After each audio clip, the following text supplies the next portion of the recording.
I was just trying to eat. Oh my gosh, no food today. All right. Back-to-back meetings. You've all been there. Yes. Right, so it's 5 o'clock. I don't want to keep anybody longer than we have to. So welcome to the Fillmore Piru Basin GSA. And I will call this meeting to order. I like to start with the Pledge of Allegiance. So if you could join me. Do we have a flag right here? Okay, then I trust that you turn to the flag you know is real. Hand over heart, ready to begin. Pledge allegiance to the flag the United States of America, and to the republic for which it stands, one nation, under God, God, indivisible, and with with justice liberty and justice for all. for all. Thank you. We'll have to add a flag to our presentations. And with this, we will do the director roll call. Okay, perfect. Director Jackson, Here, Director Kimball, Here. Chair Long, Here, Director Villaseñor, here, and Here. we don't see. Okay, so we're just shy Minigan. And Director Pace is here and Director Menigan are both here. Yeah. Oh, okay, sorry, I didn't see that. we have all 6 of us today. Perfect. So we are all here. Thank you very much. Next is our public comments. Does anyone of the public have any matters to discuss outside of the agenda? I don't see any hands. I don't see any comments. No comments? Okay, thank you. Moving on. We have our agenda is the next item, approval of the agenda. Tony Emmerich. Chair Long, we don't have any proposed changes to the agenda. Okay, with that, board, what is your life? Any discussion or a motion to approve? Chair Long, we can barely hear you. It like comes and goes. Oh, thank you. Okay, so can you hear me better? All right. Yeah. So we have our approval for the agenda, and if the directors have any changes, please bring it up, or if we could motion to approve. motion. Get a motion. Thank you. Director Villaseñor is the first. Can I get a second? Second, Thank you, Director Jensen. And so then roll call, please. Okay. Director Jackson, aye. Director Kimball, Aye. Chair Long. I think she just got Aye. up. Director Minigan, Aye. Director Villaseñor. She I said, think she said aye. Okay, perfect. And Director, did you miss Director Pace? Oh, I am gonna say Payson. Well, he's still the director at this moment. Oh, Director Pace. and we got Director Minigan. Okay, Yes. perfect. We're all in attendance and we all approve, so thank you. So next we have is our seating of our new director.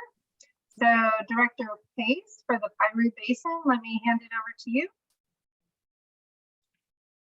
Any comments you'd like to make? We can't hear you. Oh, yeah.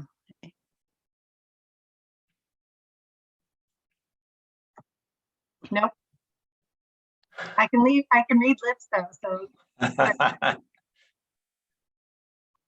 no. Okay, so the man of little words.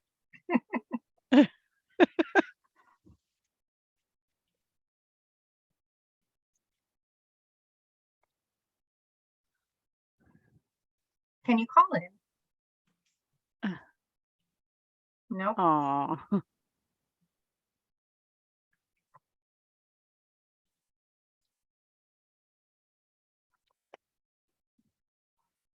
Well, as we are waiting for the internet or microphone to work for Director Pace, the item that we're having in front of us is our appointment for the Piru Basin Pumper Stakeholder Director. And the member directors, we as a board, will be considering confirming Carol Bornoff as the Piru Basin's Pumper Stakeholder Director. So those who will be voting is the City of Fillmore, United Water, and the county. Those are the three. County, sorry, the county will be doing that. And so we are hoping to have Director Pace say some words, but I don't know if it's working yet. No. Yeah, it's not working. I'm sorry. So that's the case. Is there any director that was there at the time that would like to make a comment that knows Carol?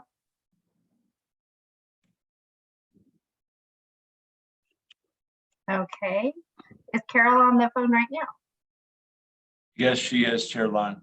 Hi, Carol. I would love for you to give you a chance to introduce yourself since we're having some internet connection issues. I know Glenn's taking the easy way out right now.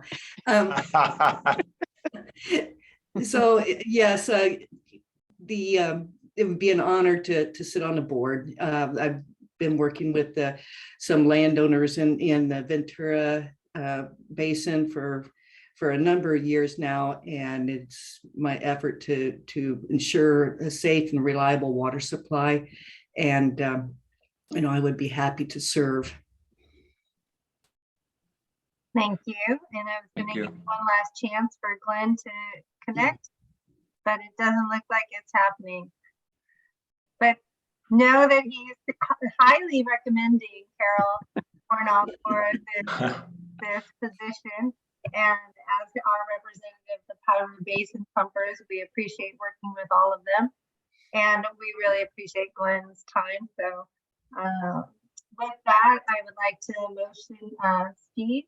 Chair Long, if I could interrupt, we're operating under the provisions of the amended Brown Act provisions of AB 361. And one of the provisions of that, this kind of interim statute that we're operating under is that states that if there is a technical difficulty concerning the transmission or participation of the public, we are supposed to suspend or pause the meeting until the technical difficulties are resolved. But I guess my question at this point would be for Tony. Has Director Pace already submitted his resignation? He has not submitted a written resignation, I believe. He has verbally informed this board that with the sale of the water system that he would no longer meet the qualifications. So he did give us a heads up on that. Okay, given that that the board has knowledge of this vacancy, I think we're okay to proceed under this statute because his involvement in this appointment is, he wouldn't be involved in the subsequent appointment of Director Fornoff. So I just wanted to clarify that, and that we're with exactitude the requirements of AB 361. So Chair Long, I think we're okay to proceed. Thank you. Steve, thank you very much. I appreciate your follow-up on that. So with that, I would take a motion to appoint Carol Bornoff for the Piru Basin Pumpers Association. So Chair Long, I'd be happy to make that motion with the comment that while I was involved in the Fillmore Basin Pumpers Association, and we had joint monthly meetings, and Carol was always well-informed and gave good contributions. So I look forward to her contributions here as well. So I will move her nomination. And can I get a second? Sure. If everybody can hear me, hopefully. Yes. Yes. Great. I will second that nomination. Thank you. Thank you. This motion has been first by Director Kimball and a second by Director Villasenor. And if we can get a roll call, please. Okay, Director Jackson, Oh, Nope. Eva, it's just going to be the 3-member agencies on this one. oh, wow, okay. So, It's the county, United Water, and City of Fillmore. okay, the county, okay. So, Director Kimball, Aye. Chair Long, Aye. Director Villasenor, Aye. Okay, that vote is unanimous. So Carol, welcome to our team of GSA. And I'd like to open it up for any directors that would like to make any comments. I know I just really appreciate Glenn's work on this. It's great to be able to talk of how he has really helped the GSA and not have him interrupt me on that. And also, Carol, I really appreciate you taking on this role and really representing the Piru Basin. I know everyone's time is very valuable, so your focus on our water for this whole GSA for both of them is really important to us. So I really appreciate it. And also want to just open it up that if there's any questions, reach out to us, staff, all of our directors, support, and make sure that we're all up to date. We've offered that to Dr. Jensen too, and just want to repeat that. I asked for help too, so just wanted to say welcome. And if there's anyone else. Chair Long, just wanted to mention, it's still coming out choppy when you're speaking. Oh, I'm sorry. I just turned the fan off. Thank you so much. I'll try again. I'll unplug and do mine. Chair Long, if I could say a couple of words. Please go ahead. Oh, thanks. So I just want to say welcome, welcome, Carol. We're glad to have you on board. And Glenn, thank you so much. It was great to serve with you on this board this past year. And your questions as we went through the GSA were always just so insightful. And you really had just a very clear way of trying us to work through some of these tough, complex issues. And so I appreciate that. So best to you. Thank you. Thank you. Do I sound better? Yeah, that's Yes, Okay, so my computer got glitched. Director Minigan. Yeah, I'm just echoing what everybody has said. Glenn, you've been engaged from the beginning, and thank you for all your time on all the ad hoc committee meetings and all the stakeholder meetings and just all your input over the years. You were an integral part in us generating our groundwater sustainability plans. And we just wish you well and welcome, Carol. You come in now at an important junction where we switch from drafting a plan to implementing a plan. So you have not taken up a small feat, but we welcome to the group and welcome to the board. And I look forward to working with you. Thank you. Chair Long, if I may, I'd like to again echo what everybody said. Glenn doesn't say much, but when he does, it's very insightful and very informative. And that was true at the board meetings of the pumpers and even more here at the GSA. It was really helpful. He often brought up things I think that nobody thought of and asked very challenging and worthwhile questions. So we're going to miss him, and all I can say is thank you for all those years of hard work and persistence. And I don't think selling the water company is an excuse for escaping. I'm sure we could find out. But it seems to be the year for people to move around. So I wish you the best, and I know you've got plenty to do with your company as well. So I wish you well, and welcome, Carol, and look forward to your contribution. So thank you both. Anyone else? Okay, so for our legal counsel, I'm just confirming that now we have Director Fornoff will be doing the motions. Is that correct? That's correct. This is pursuant to Section 6 of the JPAA agreement. Okay, thank you very much. I just wanted to confirm that so we all know the rules and regulations. All right, next up is our director updates. So the Fillmore Piru Association Stakeholders Director. I can report for Fillmore. We had a board of directors meeting earlier this month, and we spent a little time talking about the well permitting flow chart. And in particular, Tony brought up last month the question of the export wells that export water. We talked about that. So we're looking forward to discussing that in more depth at a later meeting. Also, I realized I am not clear on whether that flow chart has been approved. Is that a done deal, or is that still in process? Director Jackson, that is, I believe we are in sort of final draft format on that. And our next step, our legal counsel has provided a draft of a section in the bylaws that would be up for consideration by the board. And then we intend to also finalize a standard procedure.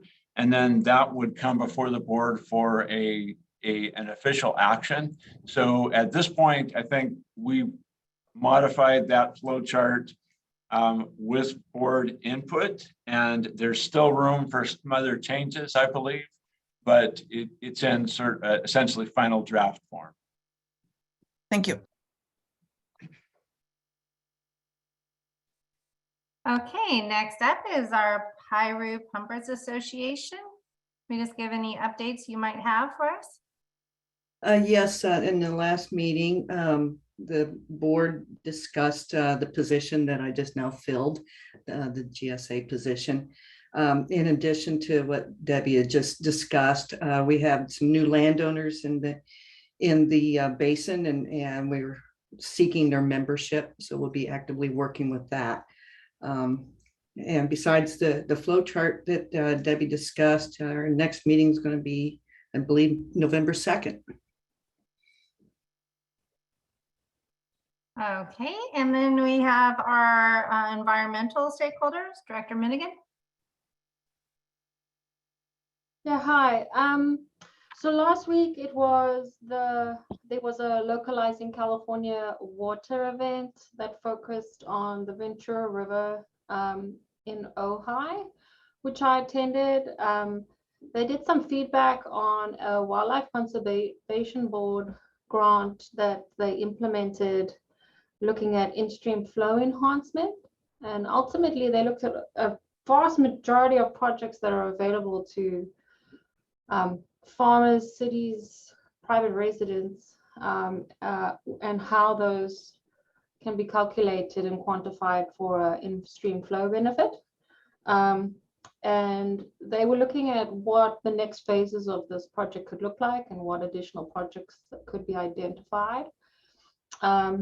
And I said, well, it would be great if we did something similar on the Santa Clara River, if we're looking at localizing California water regionally. Obviously, the Santa Clara River is one of the larger watersheds in the county. Friends of the Santa Clara River hosted Coastal Cleanup Day on September 17th at 3 sites, one at Mandalay Beach in Oxnard, another at Johnson Drive at Gateway in Ventura, City of Ventura, and then the third was in Fillmore at Shields Park. So we've gone from 1 to 3 sites, and we're building capacity. So we hope to be building sites throughout the watershed. One of the things that came out of the localizing California water meeting was the Pacific Institute presented on cost benefit analysis work that they've done with regards to water projects and multi-benefit projects. And Friends of the Santa Clara submitted a project to the Santa Clara River Watershed RWM management plan, I think in 2018, with regards to that update. And that project outlined looking at what all the water projects the counties and cities in the county would need to do from a capital investment planning point of view, and also identify what local natural resource managers were also identifying to get an idea of what our long-term water management goals were in the watershed, and then do a cost benefit analysis on that, so that when we are investing funding to enhance water resiliency locally, that we ensuring that the dollars we invest go the furthest and give the greatest yield. So I am meeting with Pacific Institute on Monday to refine that scope of work and to come up with a budget. I also spoke to Assembly Member Steve Bennett yesterday, because the state is in such a surplus of funding, see if they could do an allocation from the state for a project like that.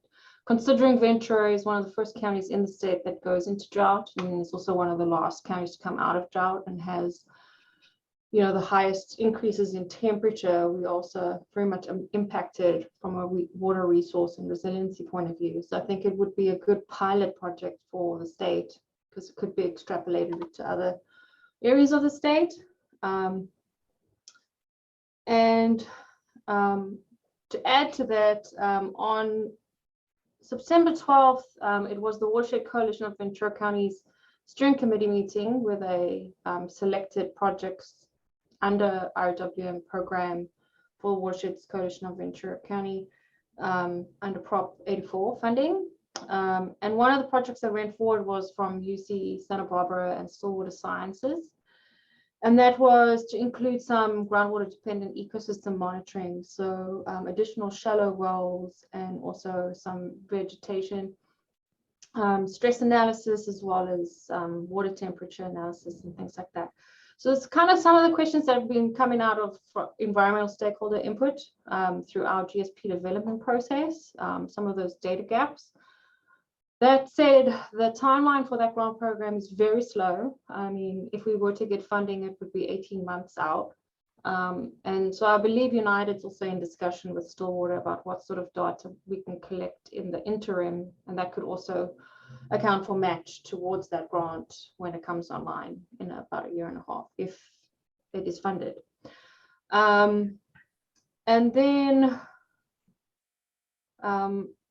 Tree People is heading up a California Strategic Growth Council grant. Partners there are Santa Clara River Conservancy, for instance, Santa Clara River Stillwater Sciences, UC Santa Barbara, and Ventura County Resource Conservation District. And it's about regional climate collaboration, that program. And so we are putting forth a Santa Clara River climate collaboration amongst all these partners about how we can, across the watershed, manage and build resiliency from a climate perspective. And then, so a lot of things in the hopper.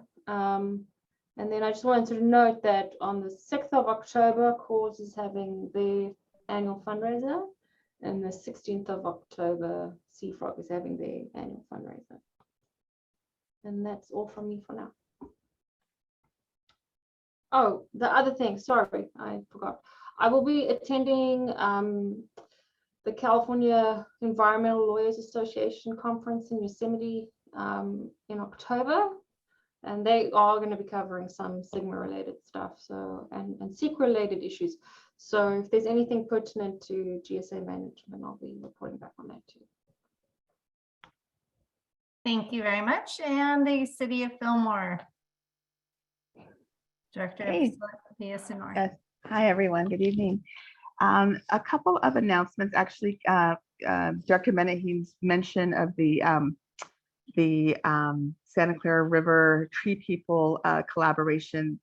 They reached out to the city of Fillmore for a letter of support for this, for the grant that they're writing. Particularly, I think in that collaboration, they're looking to get a handle on the removal of arundo.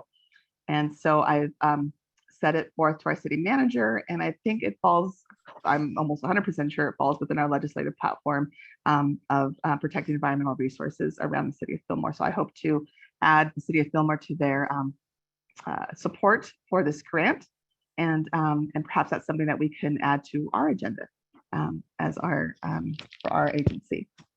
For the city of Fillmore, the latest news is this past Tuesday, we had approved the North Fillmore specific plan. And that is a plan that was developed back in 2006. It originally had about 800 homes. This is again in like the north, going up along Sespe Creek and Good Enough Road. The original plan back in 2006 had about 800 residential units. However, I'm not sure how many years ago, but a number of years ago, the voters of Fillmore passed Measure I, and they cut the residential units down in half to about 350. So that is moving forward.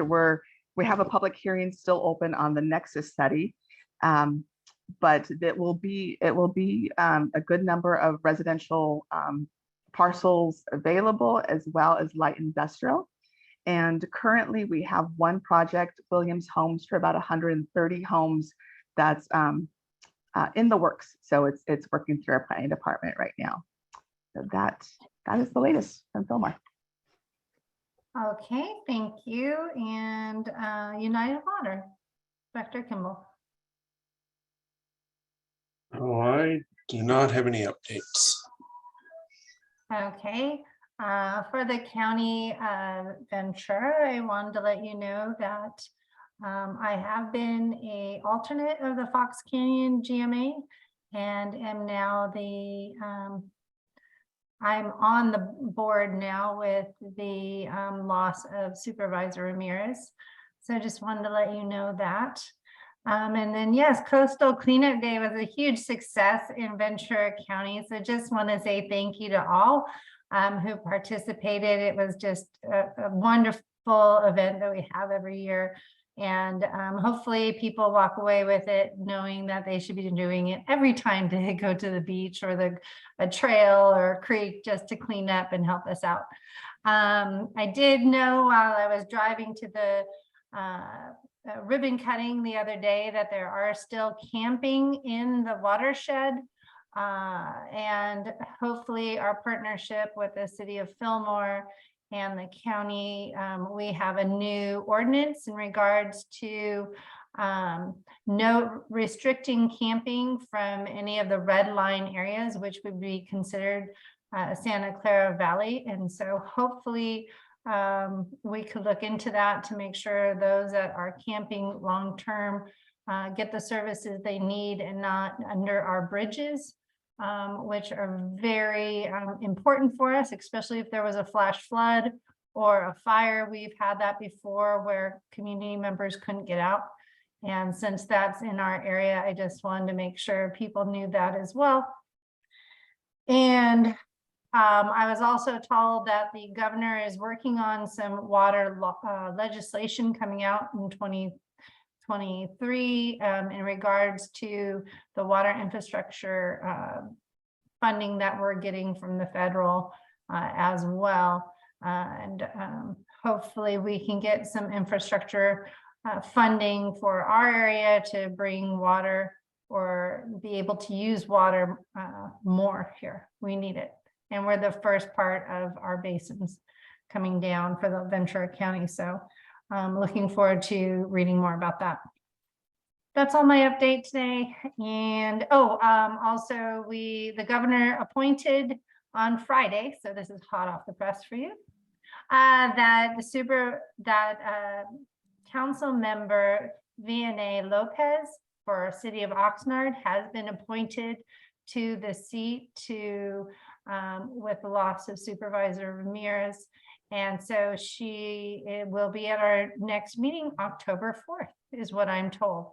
It could change, but that's the time frame that I'm told that is going to happen.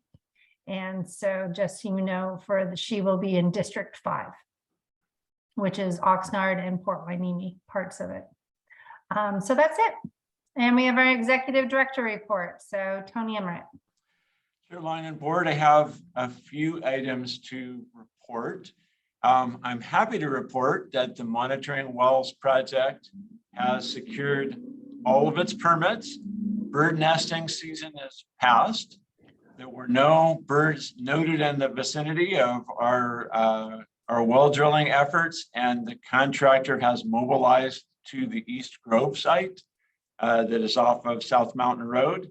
And we expect drilling to start very soon, and also expect mobilization of a second crew and auger rig to the Fillmore Fish Hatchery site for the 3 shallow wells there.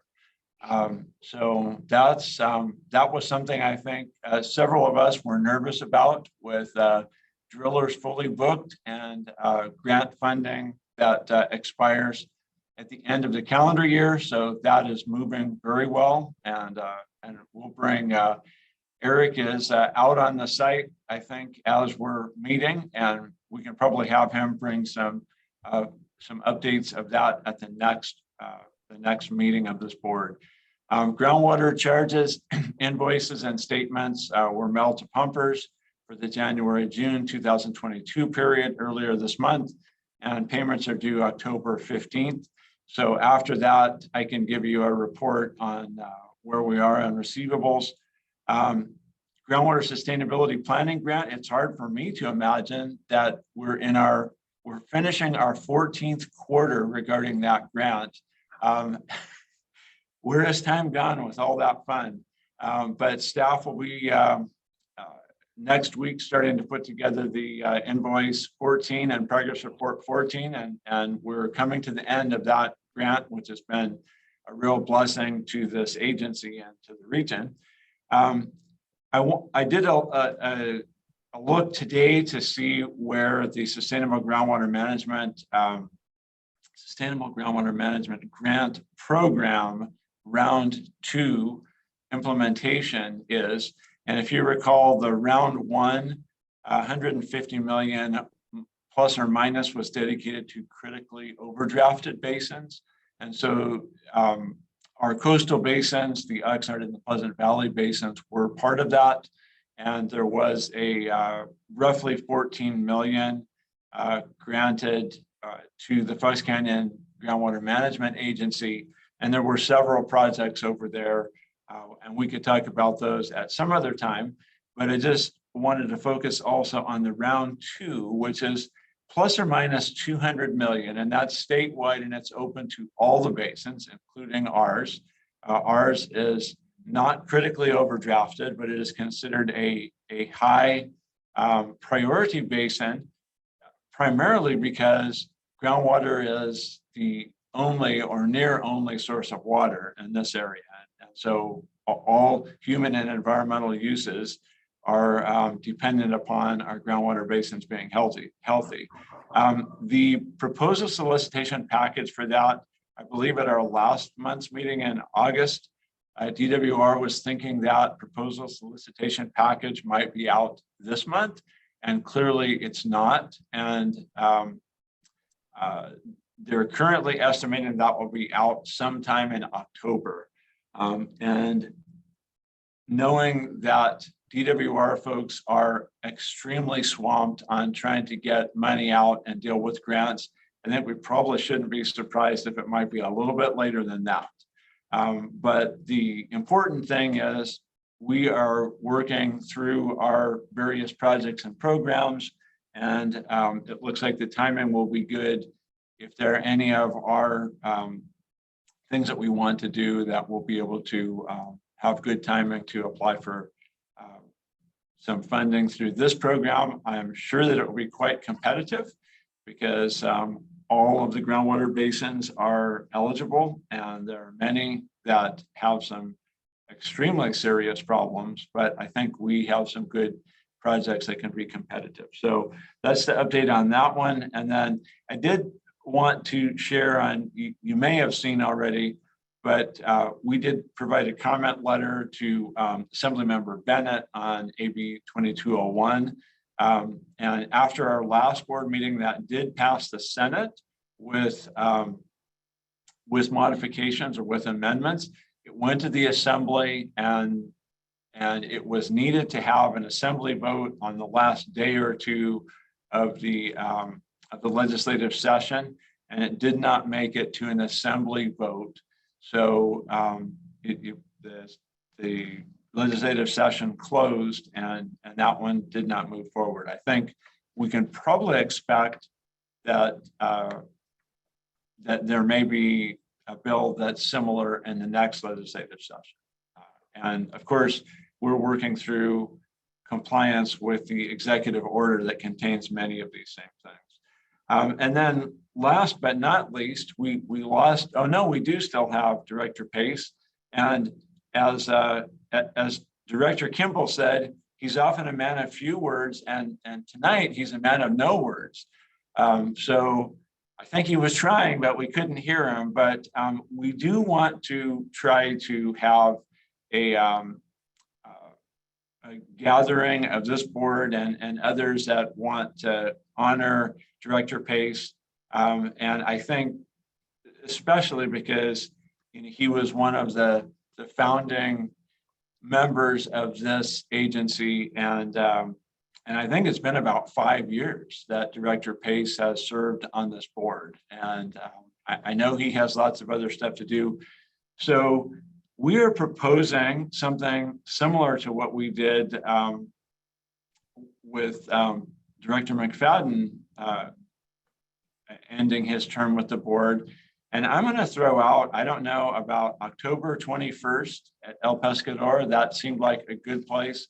That's a Friday, maybe late afternoon, early, when people get done with things. And I don't know if you can check your calendars, but what we did last time is just gather, and we recognized that work, and it was nice to be together in person instead of only this way.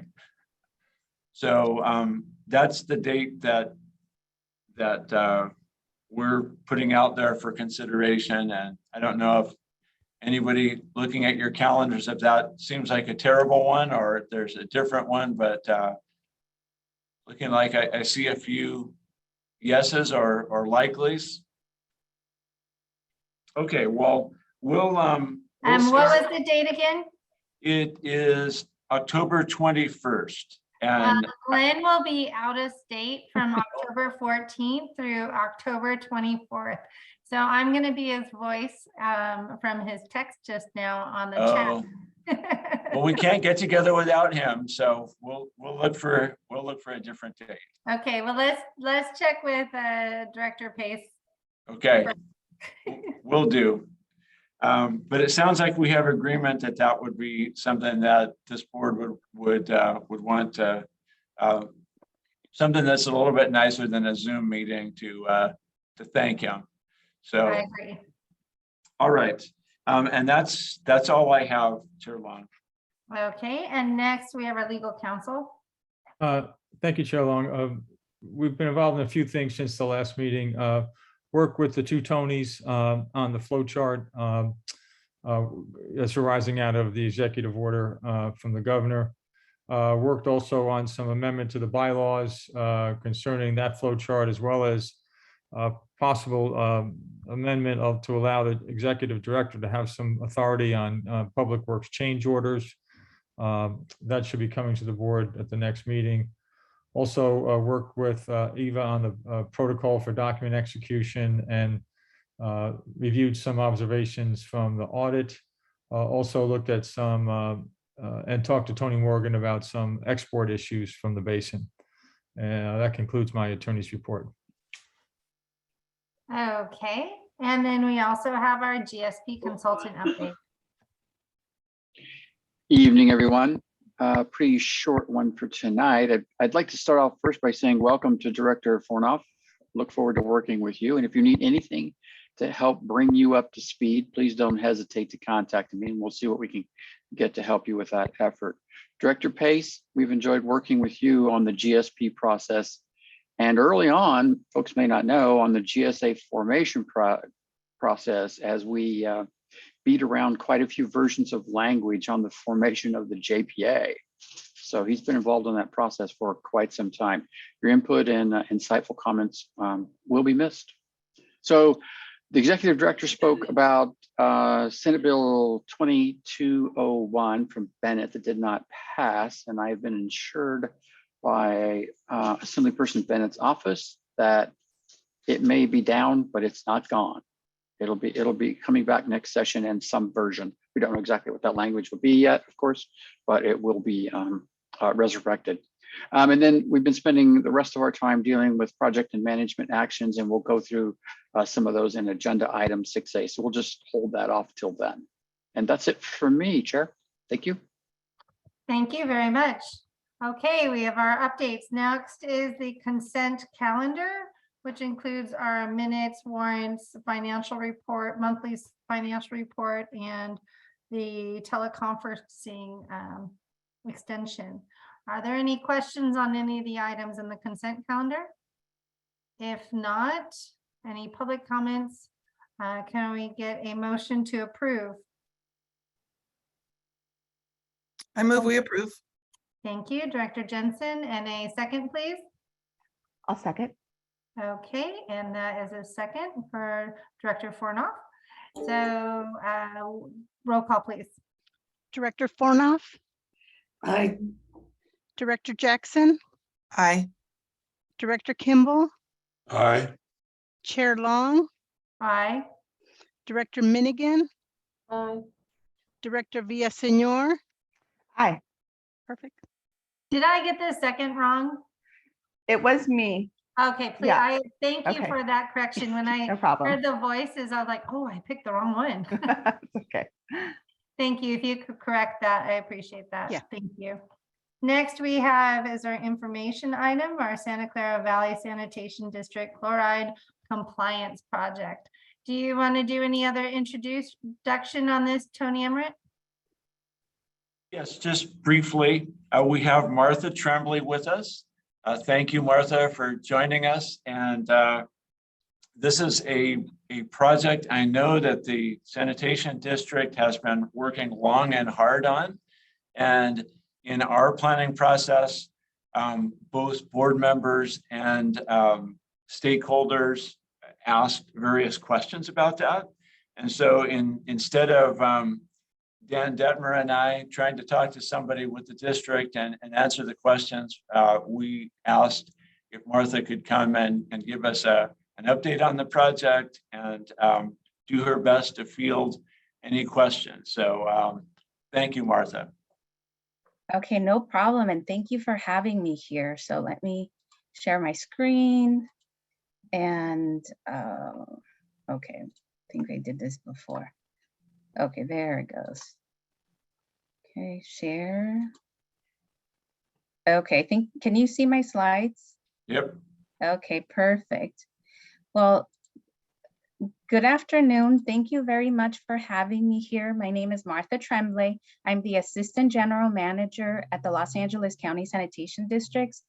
And I want to thank you for the opportunity to give you an update on our chloride compliance project, which involves construction of facilities at our Saugus and Valencia water reclamation plants in order to meet chloride requirements for our discharge to the Santa Clara River. So I thought I'll start by giving you a little bit of background on the sanitation districts. We're made up of 24 independent districts that are specifically formed to manage wastewater and solid waste on a regional scale. We serve 78 cities, over 5 million residents. The focus on my presentation will be on facilities constructed at our Saugus and Valencia water reclamation plants, which are part of our Santa Clarita Valley sanitation districts. So just to give you kind of perspective in terms of our facility, Saugus and Valencia, kind of shown here, we discharge to the Santa Clara River. So we're east of the Piru and Fillmore basins. So little information on the plants. The Saugus Water Reclamation Plant has a capacity, a design capacity of 6.5 million gallons of flow a day. We're serving over close to 75,000 residents. We discharge approximately 5 million gallons of flow into the river. This facility, we're not recycling water. At our Valencia facility, that has a design capacity of 21.6 million gallons per day. We're serving over 200,000 residents. We discharge also our treated effluent, which it's tertiary treated. Basically, we do primary physical sedimentation process, secondary aeration process, we do filtration. For Valencia, we're discharging approximately 14 million gallons of flow into the river.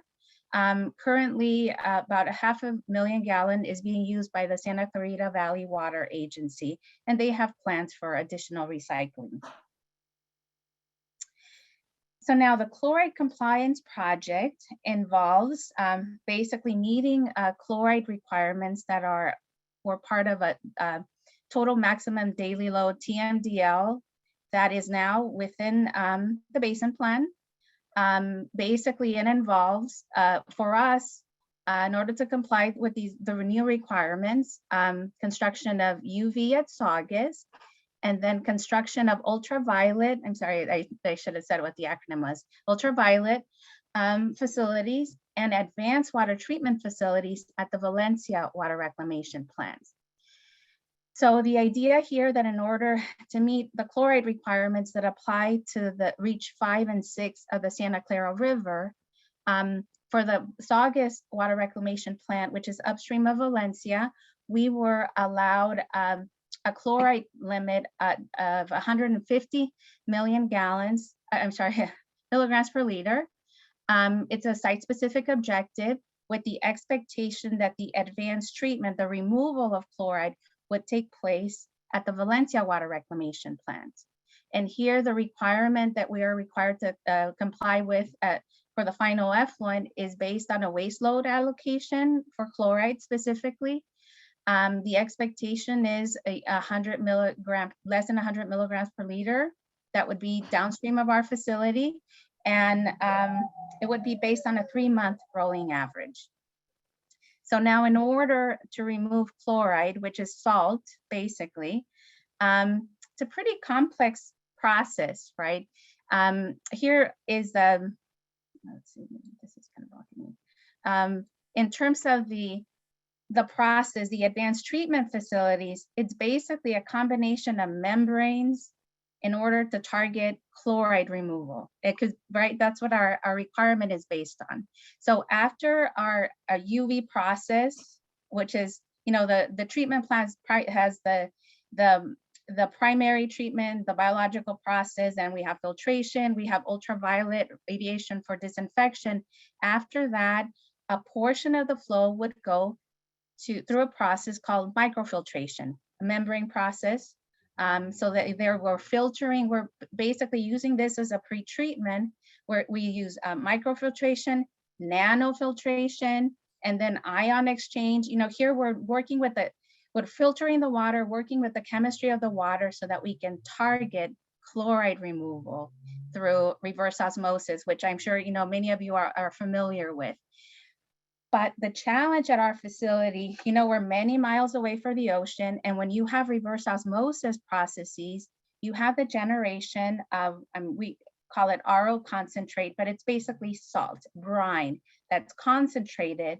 And because we're so far inland and we don't have an ability to go, we don't have a pipeline from our plant to the ocean, what we are implementing is what's called high efficiency RO, reverse osmosis, where you have series of reverse osmosis processes to basically, again, we're targeting chloride removal.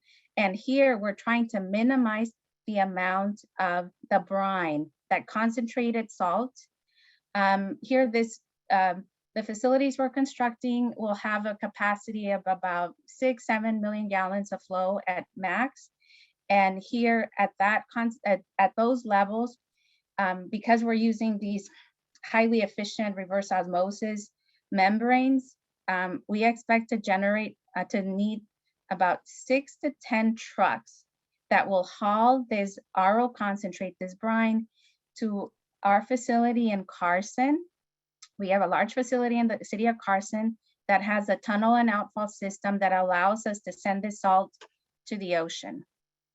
So it's been a very challenging project for us. And here, salt is, chloride is very difficult to remove. And here, because we're targeting chloride, these various membrane processes that we're using. So to date, we spent over $120 million on our facilities. We've completed a lot of work. The UV facilities are in, they were in last year. And basically some of our chloride levels have dropped already. The advanced treatment facility work at Valencia continues. Here, we've had a long, this project has taken a long time. We did our EIR in 2013. We were challenged. There was litigation. We had to stop work when we were in design. Luckily, the litigation, finally, as of last year, it was all resolved, but we were able to resolve early on some of the work that let us continue the design. We started construction in 2019, and then the year after COVID hit. And then from there, with COVID, it affected not just staffing, but all, just construction, and then the equipment. These are specialized membranes. Some of these were coming from out of the country. So we've have dealt with significant delays. We had to go back to the regional board to ask for time schedule extensions to let us complete this work. But we're close to the end now. In June 2022, we began commissioning of equipment. And our last milestone is startup of this equipment. And we're scheduled for December, for the end of this year. I can tell you, we're still dealing with COVID. We're still dealing with supply chain issues. Construction-wise, it's still a challenge. We're going to start talking to the regional board in that December. We're probably not going to make that date, but we're close, and hopefully work with them. We're at the home stretch now, but it's been, in terms of dealing with COVID and with a complex project like this, it's definitely been a challenge. So I want to share with you all some photos of our facilities. These are the UV reactors at our Valencia plant. These are in operation already. Oh, I'm sorry, I think the first one's, oh, I can't see the little label. I think the first one might have been Saugus. This is Valencia. This is what our site looked like in 2020. We happened to make room, push stuff around so that we can have enough room right next to our Valencia water reclamation plant for these new facilities. So this was right before COVID. And then this was back in May. You can see, there's most of the actual equipment is in. Kind of here's a picture showing, there's the reverse osmosis building where the micro nanofiltration buildings are. There are different cleaning steps and equipment, tanks and systems that are needed to clean these membranes, influent pump stations, lots of chemicals. There's our ion exchange. So, so basically, a lot of, like I said, a lot of the facilities are in, but now the work that we're working on now is called, it's commissioning of this equipment. And it's a challenge too. And like I said, we're almost done. I can stop sharing now. We're in the home stretch.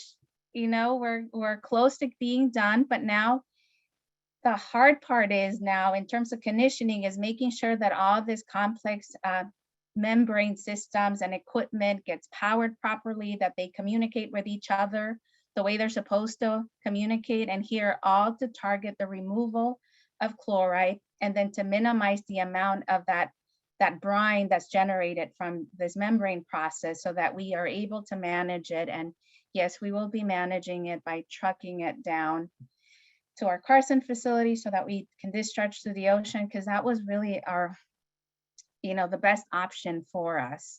But, we're almost there. And in terms of any additional updates, in terms of delays, we will definitely keep interested stakeholders informed. But, I think, we're almost there, pretty soon. This will be in operation. If you guys want to come visit us and check out the membrane systems, visit our facility, we would be more than happy to have you. And Well, now I know if you have any questions, let me know. Yeah, no, Martha, thank you so much. That was very good, and just educating us on what's coming up from or coming downstream into our basins. I'd like to open up for any directors that would like to have any questions. Director Milligan. Hi, Martha. Thanks for your presentation. I had a question about the delay. Has that been communicated to the Regional Water Quality Control Board already? And what sort of timeline are you envisaging requesting with regards to an extension? So at this point, we are our next milestone and last milestone is the end of December. So, we've been evaluating, okay, how far off we're going to be. We had a change in contractor and the subcontractors doing the work. So we have new people, so they're updating their schedules.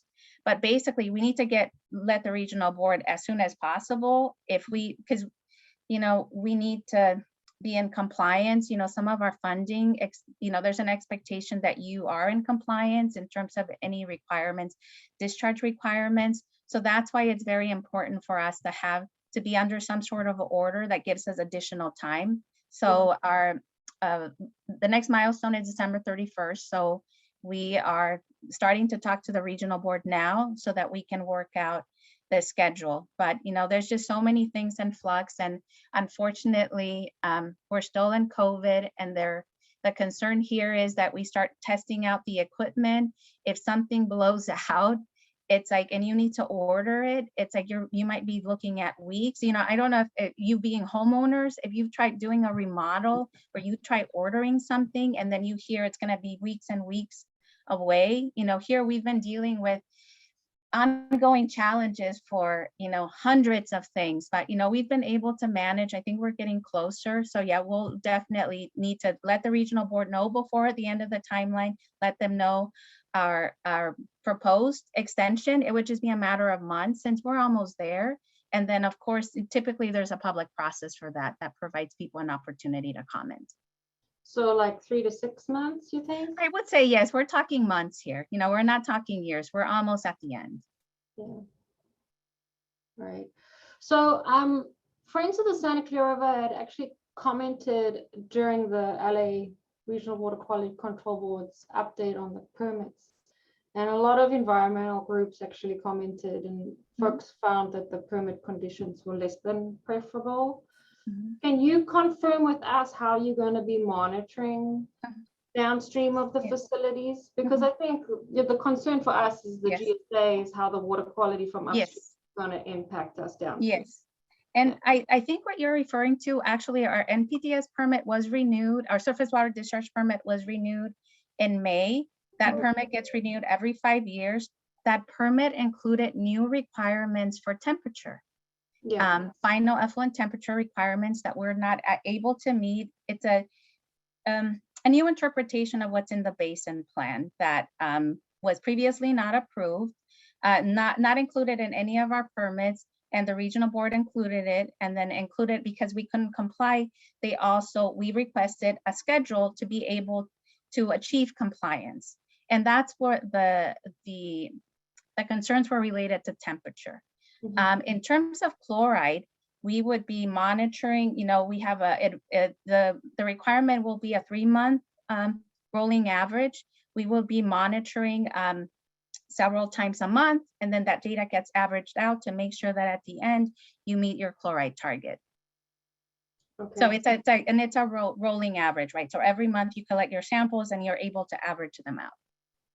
So my only comment is with regards to, so with the chloride, we had set sustainable management criteria for water quality in our basin, and what our board had said was we'll comply with whatever the legislative requirements are. So I get the 3-month rolling average. So this is more a question for Tony Morgan, our consultant.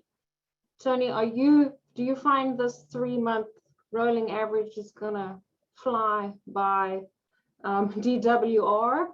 And is this something we might need to be considering additional, and this can maybe come into our discussion later about management actions and projects, whether or not this is sufficient or requires action on our part. And then with regards to the temperature, I got forwarded an email because there's actually a stakeholder group addressing the temperature study, right? And I'm just wondering to what degree our GSA feels we should be engaged or monitoring that, because I find it odd that we weren't. Oh, I'm sorry, then maybe I can explain that to you. I'm actually involved in that project too. Yeah. So what we did, we're trying to see anyone that might be interested in temperature. We're looking at reaches 5 and 6 of the Santa Clara River. So it's upstream, right, of where your basin is. And we included you because you are, we had a list from the regional board of people that are interested in our Santa Clara facilities. And that's why we included you. It wasn't related to the GSA. It was more in terms of maybe your name was listed on activities related to the river and the reaches where we discharge. So when you say we, I got it as through Friends of the Santa Clara River. I'm just wondering, was the GSA? I don't see the GSA on yet. No. Yeah. No, I'm sorry. I think I remember your name was on it because I'm like project manager for that. Okay. And yeah, we're working with SCWRP, Southern California Coastal Water Research Project, and they are our facilitator, and Friends of the Santa Clara River were listed. I think we had a general email. Yeah. So we were looking for any interested stakeholder that might be interested in the work that we're doing on temperature. We're going to be looking at how temperature impacts beneficial uses, aquatic life in reaches 5 and 6 of the Santa Clara River. So surface water upstream. Yeah, I get it. So I think Tony Emmerich, then this is just a clarifying question. Is reaches 5 or 6 anywhere close to a groundwater dependent ecosystem that we've identified? Should we be engaged? I think you're on mute, Tony.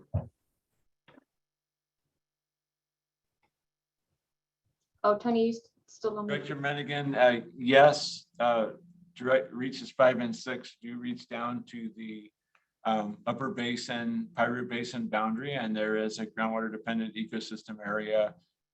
That's the one that's at Del Valle ecosystem GDE area. So I'm sure that the sanitation district study will clearly have some focus and input on that area. Yeah, definitely. SEV Water is involved there. We have a stakeholder committee. We also have a technical advisory committee. SEV Water is part of the stakeholder advisory committee. They're doing a lot of work. They have a model to help understand groundwater, surface water interactions. So they're definitely involved in this project. And yes, there is a groundwater dependent ecosystem, and that will be evaluated as part of our work. And Director Menigan, you I was saying, I think you had a question to Tony Morgan, and I'm not sure if you finished that. yeah, it was just you know, considering this might impact the GDE and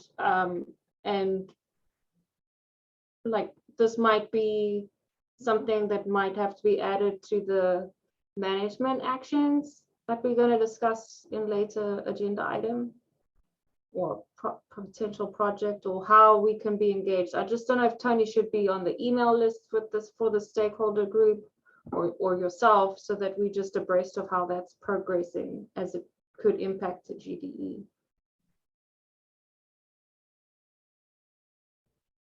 Yeah, and I think it's good to stay abreast of that and to get on the email list so that we are up to speed with what's going on with this particular project. This agency has not elected to dive into the world of temperature monitoring and the surface waters. That was deemed to be a little bit out of scope for the GSA to wrestle with, particularly since they have no regulatory authority over surface water. So that's kind of been the stance in the past. It's certainly subject to discussion and reevaluation as we go down the road for that.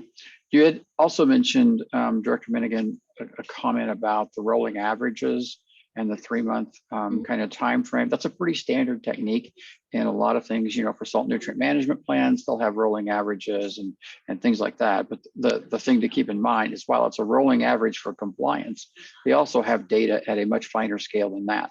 So they've got monthly or weekly or whatever data frequency their permit requires, but it's not 3 month.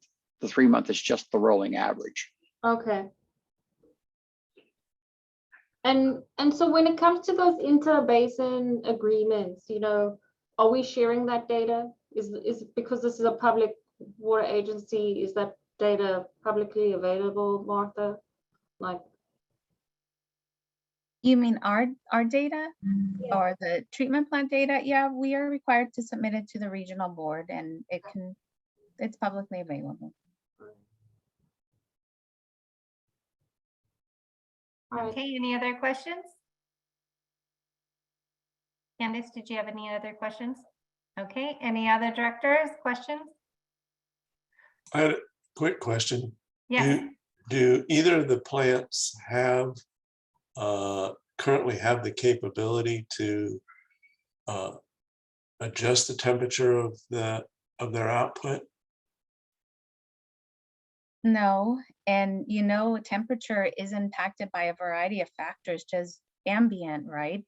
And you know, we're concerned, like at Valencia, we're adding these energy intensive membrane processes to our treatment. So that's why, you know, one of the reasons why we need the time, right, to figure out where we are and how we can manage temperature. And we are willing to look at not just technology based, but maybe, you know, nature based, or, you know, this is where there are groundwater, surface water interactions that need to be considered. And, you know, look, like I said, looking at technology, but maybe other options outside the box, so that we can be protective of the beneficial uses, right, the aquatic life, but at the same time consider climate change and emissions, energy, all that. And that's all part of the work that we're going to be doing the next year. So this is another long-term project for us. And yeah, just let me know who you want added to our stakeholder list, and then you can get invited. You can keep up with what we're doing. You know, this is another significant challenge for us. And now we're looking at the receiving waters, looking at aquatic life, right? We have endangered species of concern. So, but yeah, I mean, we would be more than happy to put you guys on the stakeholder list and keep you apprised on our work on temperature. So do we go on the website and log into the emails or updates, or how do you want us to do that? Well, no, we can, if Tony can send me an email of who he wants on the stakeholder list. We just had a stakeholder meeting a few weeks ago. We probably will have one in a few months. We do plan on having a website and all that, but at this point, we're just starting out. Okay. So, so at this point, we would email once there's an update or a meeting, we would let you know. But yeah, at some point we'll have a website. But yeah, we just started this work. The permits were adopted in May. They became effective in August, and we're just kicking off all this. Okay. It's Okay. here long, we will get a hold of Martha and put 2 or 3 of us on the list so we can stay up on this. And, you know, perhaps at some point in the future, you could visit this board again and give us an update on the progress. Okay, thank you. Sure, I yeah, appreciate thank you. that. No problem. Any other questions from directors?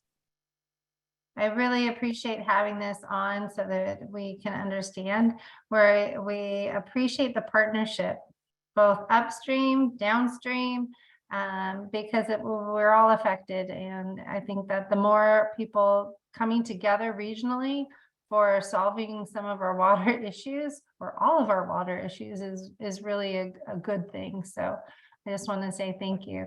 All right, I see Dan, you had a question, Dan Detmer. Yeah, a couple comments first. Thank you, Martha. This is really exciting. It's a long time coming.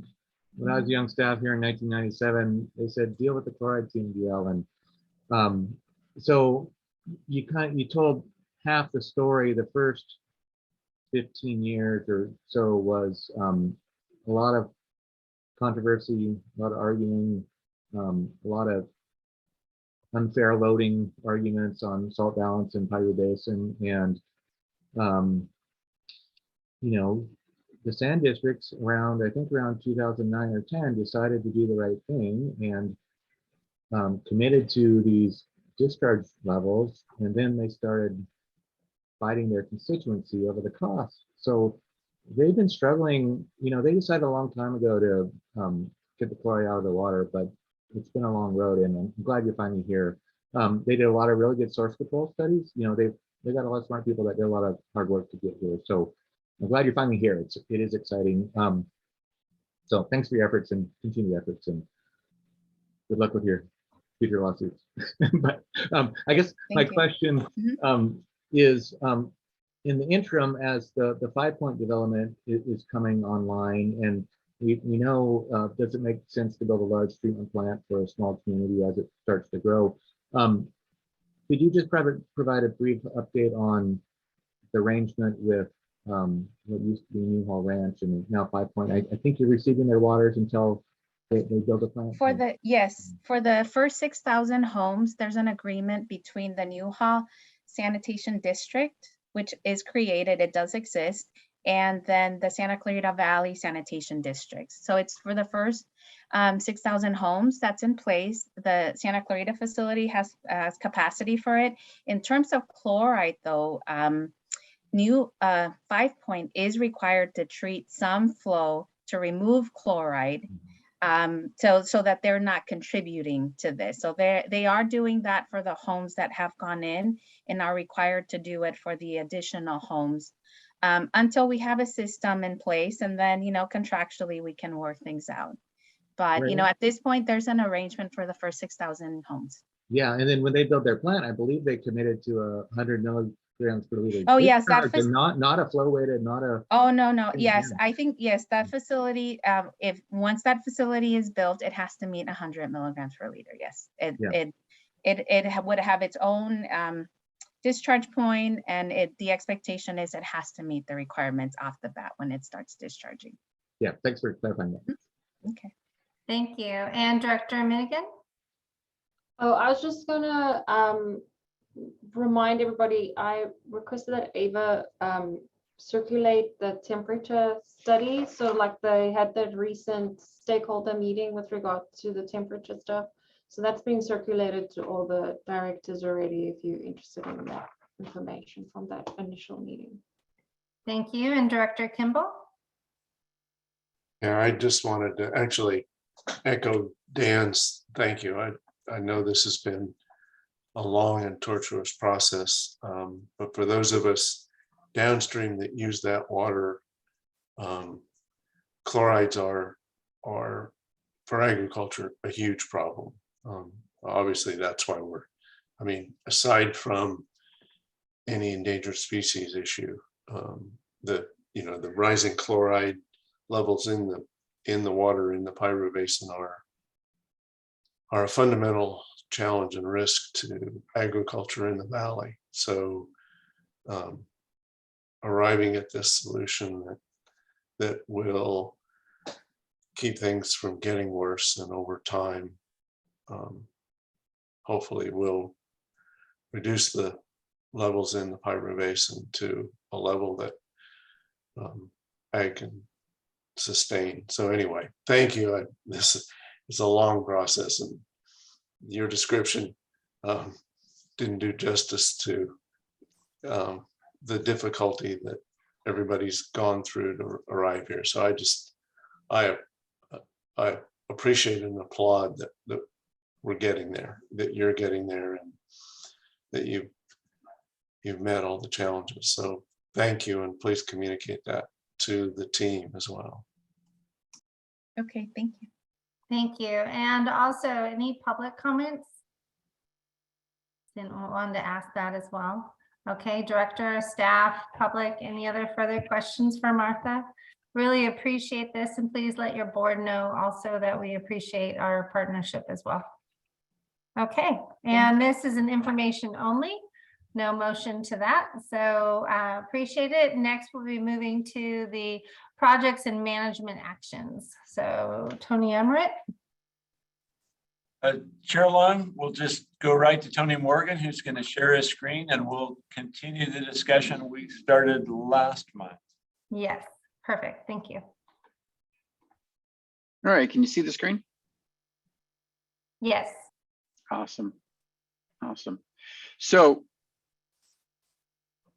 last month we talked about a variety of project and management actions, most of which were included in the GSPs.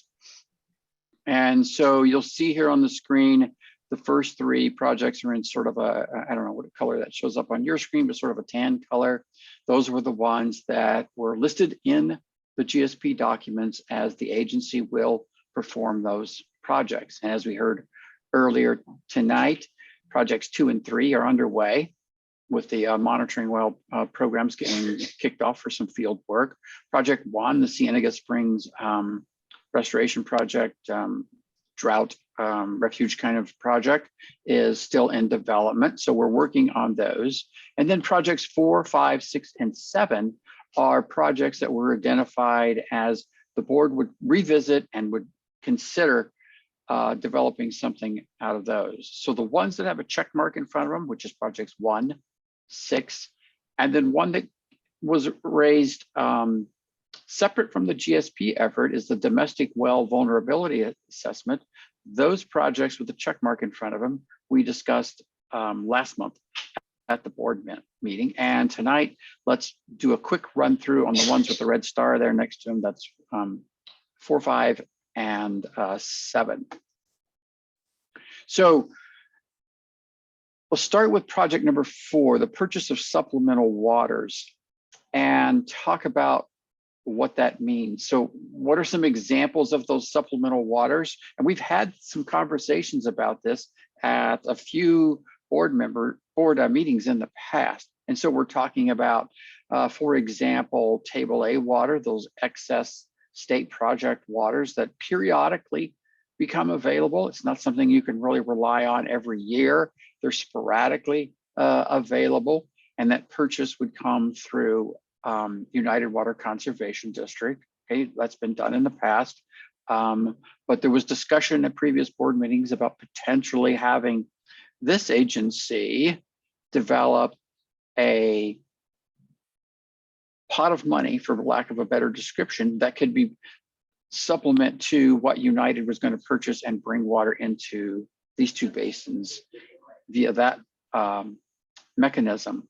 There's the potential for just direct purchasing, negotiating and purchasing water from other agencies. You could actually trade water with other agencies, take water now, give water later, that kind of thing. So there's a multitude of ways you can go about this, but this is just an example of a few of those options.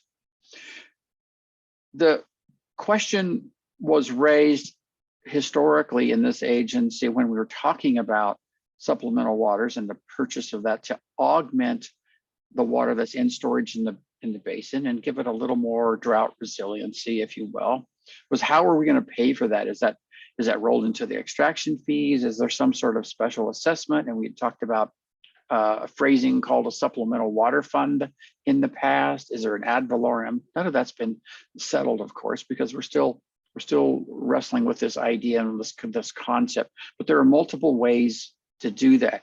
One point I do want to bring up is that purchasing of waters is generally not eligible for grant funding. So all the Sigma grants that you see come out and that kind of thing are generally not conducive to being used for purchasing of water. Okay, so we've had conversations in the past about, well, how much money would we need if we're going to, let's say, have a tithe and it's $10 an acre foot, $15 an acre foot, and I'm making up numbers. Nobody said that that's what we're doing. We're just having a conversation. But the amount of water that you purchase and the unit price has a big impact on what you need. And so you'll see this table and chart that's been displayed to the board before. It's just a repeat of that to refresh. And we have some new board members, and I thought they might benefit from seeing this information again. So on the left-hand side there, you see the supplemental water fund. I just called it that. There's pump charges in there at $10 an acre foot or $15 an acre foot. And then as you go down the column, you can see what the annual accrual rate would be at a $10 an acre foot charge, assuming that we had an average groundwater extraction quantity of about 55,000 acre feet per year. So at $10 an acre foot at 55,000 acre feet per year, even I can do that math, that's $550,000. So correspondingly a higher number, 825, if we increase that pump charge to $15 an acre foot. So you can take that, extend that out over several years and create the chart on the right there. And you can use that to determine the time required for an accrual. So for example, if you said, wow, I want to accrue $10 million that we can buy supplemental waters with in the future, how long would that take? You can follow the $10 million line across where it intersects the blue line there, blue diagonal line. So that's about, or let's call that 12. It takes about 12 years to accumulate that amount of money. If it's at a $10 rate, that's the red line. So you're out there at about, let's call it 18 years to accrue that money. So we're beginning to develop an idea that if we think, for example, table A waters could be available every 7 to 10 years on average. That's based on history, not necessarily going forward if we have some climate change impacts. And so we have less snow and more precipitation, but let's just go with that 7 to 10 year kind of range. And so we can look on the graph and say in that 7 to 10 year time frame, and if we wanted to raise money, how much could we raise at $10 or $15 an acre foot? So you can get an idea just by looking at the graph, how long it would take us to get there and how much money could we raise. Then how much could we buy? How much money do we really need to buy that supplemental water? Again, it depends on the amount you want to buy and the purchase price. So this graph is created to illustrate on the left-hand column, the vertical axis there is the accrual amount in millions of dollars. And on the horizontal axis along the bottom is the amount of water purchased in acre feet. And the colored lines there represent the purchase price of that water. So the blue line, you see the flattest line there, still a distinct diagonal. That's the 200 acre foot, $200 per acre foot line. And the green on the far left-hand side of the graph is the $2,000 an acre foot. And yes, we've seen water go for $2,000 an acre foot. So if you wanted to get an idea of how much you wanted to buy and you had $10 million, you follow that $10 million a line over. And if you're purchasing water that's $2,000 an acre foot, well, you're going to get 5,000 acre feet. If you follow it across to where it intersects the green line, follow it down, you get about 5,000. If you come out to the $500 line, the sort of orangish color line there, then you're looking at 20,000 acre feet and on out to the blue line, the $200 acre foot water.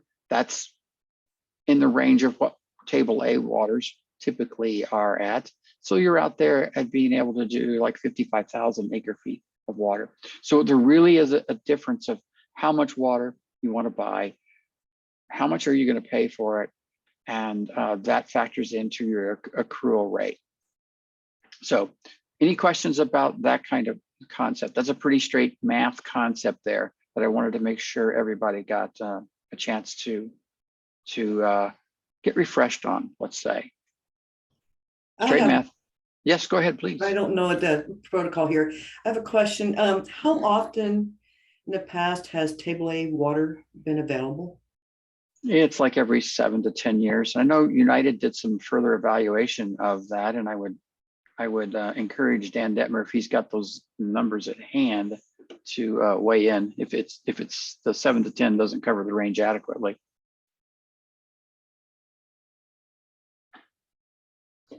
I had a follow-on question to that. So Fox County did a purchase a couple of years ago. How much was that for, and how much did they purchase again? How many? I think that was that 15,000 acre feet, Tony Emmert? Yes. That's okay. And that was the supplemental water purchase. There were a couple that we've been fortunate to make in the past 10 years, but the long-term average is definitely more in the 7-year. It's difficult to say what's average though, because and maybe the average is not the best way to look at it, but it is occasionally available. It's typically numerous years, and the times that it would be worthwhile to take it here is when Northern California has a super wet year, everything's full, and there's water that's going to be spilling, and we have capacity here. So there have been years in the past when there were conditions ripe in Northern California, and it was raining cats and dogs here, and all of our reservoirs were full and water was running off, and it probably would not have made sense to do that.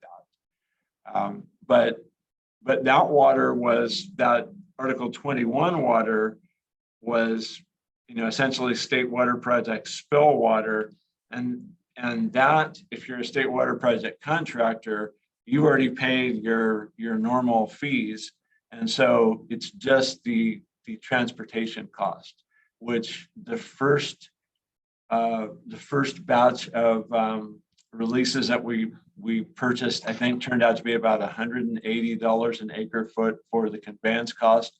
Mm-hmm. And the second time we purchased, I think it was about $240 or so. Mm-hmm. And that's dependent upon the cost of electricity and other things and you often don't find out in advance exactly how much that's going to cost because it's dependent upon DWR's cost at the time. But it's safe to say, plus or minus 200 acre feet for water that's purely surplus. And then, in any of the other water, it's going to be some sort of an arrangement with whoever is the holder of that. And then I had another follow-up question.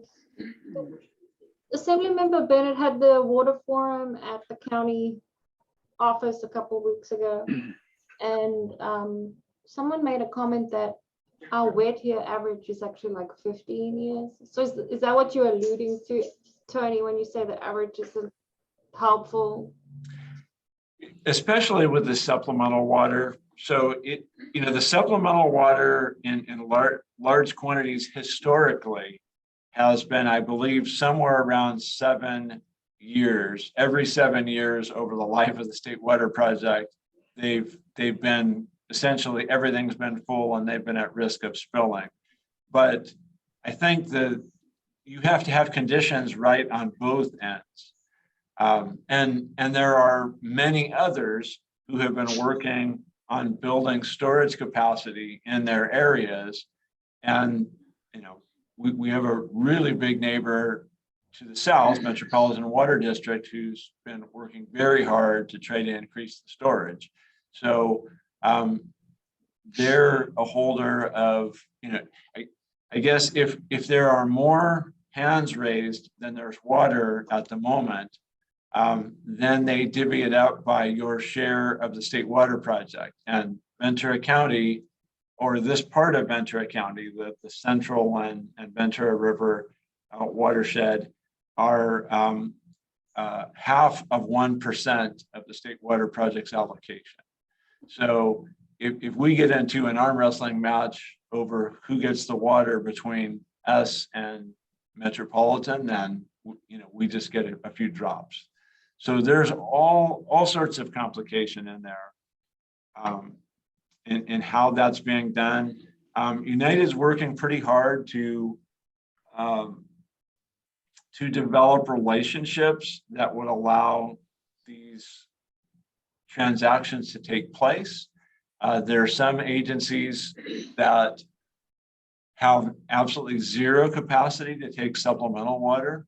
So Mojave Water Agency, Palmdale Water District, others that have no capacity. And if you can make some arrangements in advance so that you're at least able to work on these when these opportunities come. And then there are constraints to delivery. So, FERC is relicensing the part of the state water project that we get our deliveries from, and there are many, many complications about how all that works. So I think we can assume that United will be doing its best to try to keep the doors open for this type of thing, and our area can take water deliveries either via releases from Pyramid down Middle Piru Creek, and that's only between November and the end of February. That's limited by arroyo toad spawning and or not spawning, but basically egg cases that would be in the water. And then outside of that, if there are water deliveries, we do have an opportunity to release from Castaic Reservoir down Castaic Creek. And so we're working on updating an agreement with Santa Clarita Valley Water Agency and have worked with 5 Point on facilitating that kind of delivery if that opportunity comes up. So those are all things that, there are many different options and lots of complexity, but as Tony Morgan was saying earlier, most of those opportunities come when you don't have any time to prepare. So if you don't have the relationships and you don't have the environmental clearances and you don't have money set aside, then you've missed it. So this is probably something that this agency doesn't have to consider, doesn't have to make a decision on, but I think that's probably something that should stay on the on the opportunities, on the choices. And I think one of the reasons this continues to surface is that there's such a short fuse, as Tony mentioned. So when the state calls and says we have Article 21 waters available, does anybody want any? You have to raise your hand immediately. You don't have months to think about it. It's literally, hey, you've got 24 hours kind of time frame to do that. So we don't have time to call a board meeting, poll the stakeholders, find out, raise some money, get it all done. You pretty much have to be ready to go with a checkbook that you can tell United, for example, hey, we're in for X dollars worth of water if you can get it. And so having this all pre-set up, like Tony said, is, in my opinion, a paramount importance if we wish to go down this path. It is literally, they'll talk to you on a Wednesday and say, it looks like some water may be available, and you have to decide and put your order in on Thursday, and the water has to be released from either Pyramid or Castaic on Monday. And I mean, there's really no time. So the decisions and the work has to be done ahead of time.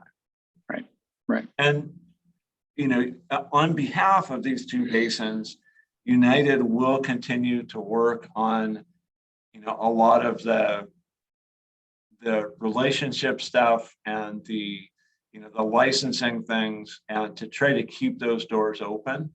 And that is part of United's portfolio of actions, is to continue to. I'm not sure about I think this year, if you are entering into supplemental water agreements and purchasing somebody's regular state water project water, that's in the $2,000 per acre foot range. So it's very expensive in a very dry year. And I think for the most part, those are extremely thirsty municipal areas. San Gorgonio Water District out in the Palm Springs area made a long-term purchase from the city of Ventura. And I think that cost was somewhere in that kind of a range. It was paying the full fixed cost for Ventura for that period, plus it was a purchase amount for a long term. Okay. I have a question. Go ahead. May I go ahead? Yes, please. Okay. I'm confused about the cost benefit a little bit, because if I'm understanding this correctly, the water would generally be available in a wet at a reasonable cost in a wet year. And in those years, wouldn't that water just go right through our basin and into the downstream basins?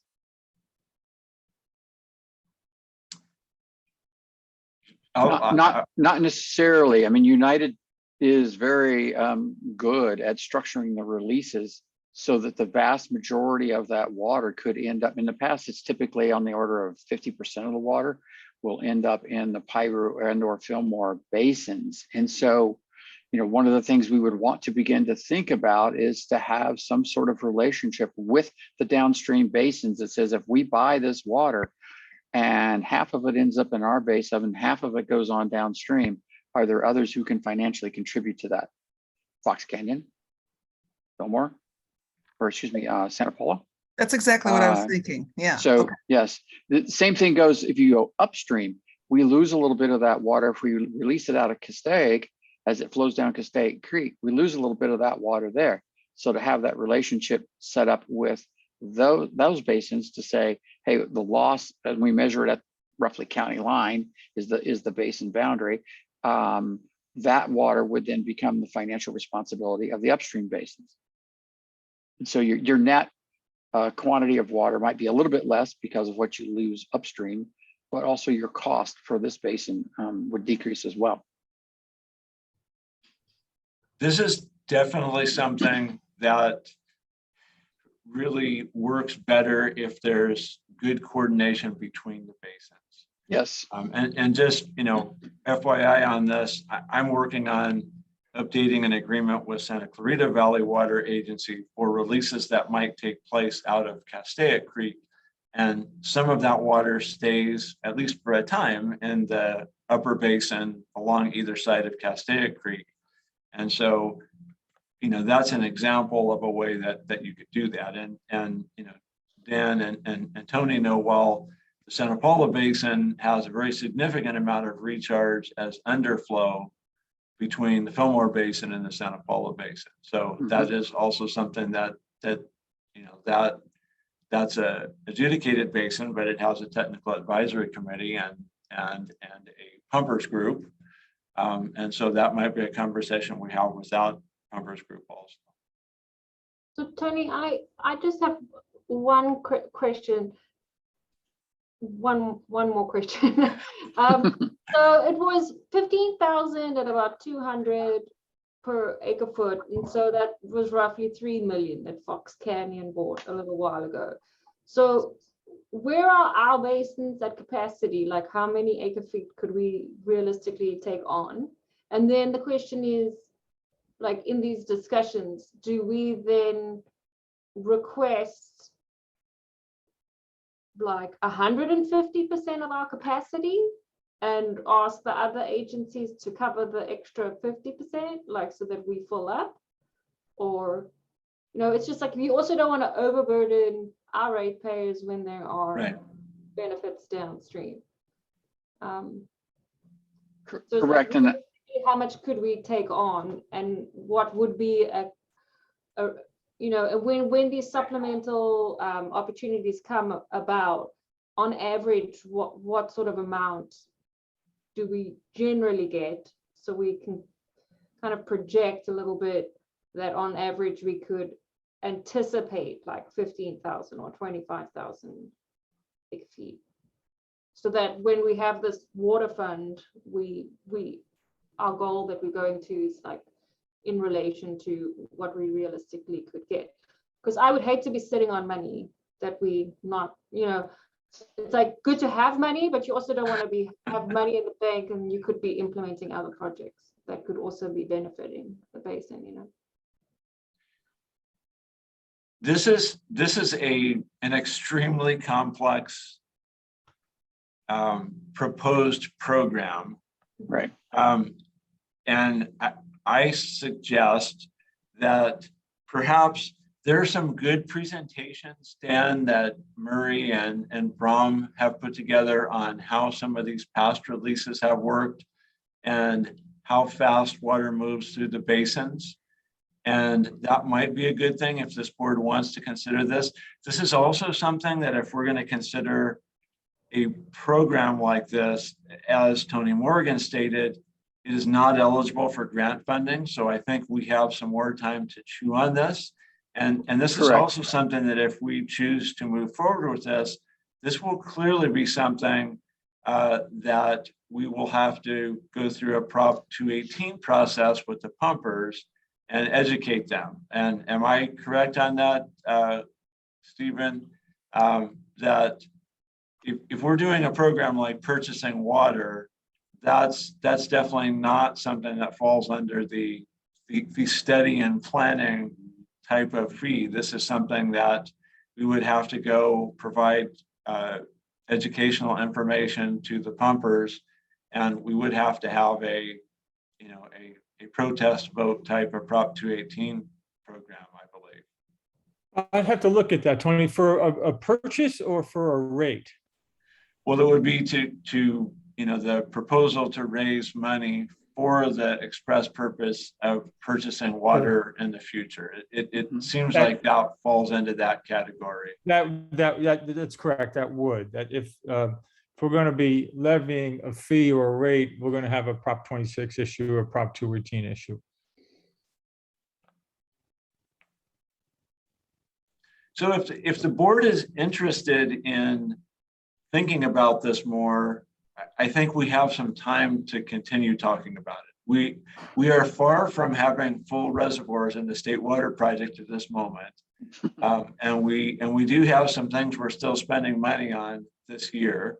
We're trying to get our grant funded programs going, and we're trying to focus on the things right now that we might roll into a grant application. So I think we have some time on this, and I'll get together with Tony Morgan and Dan Detmer and others afterwards. And if the board is interested, we have plenty more information and discussion we can have on this one.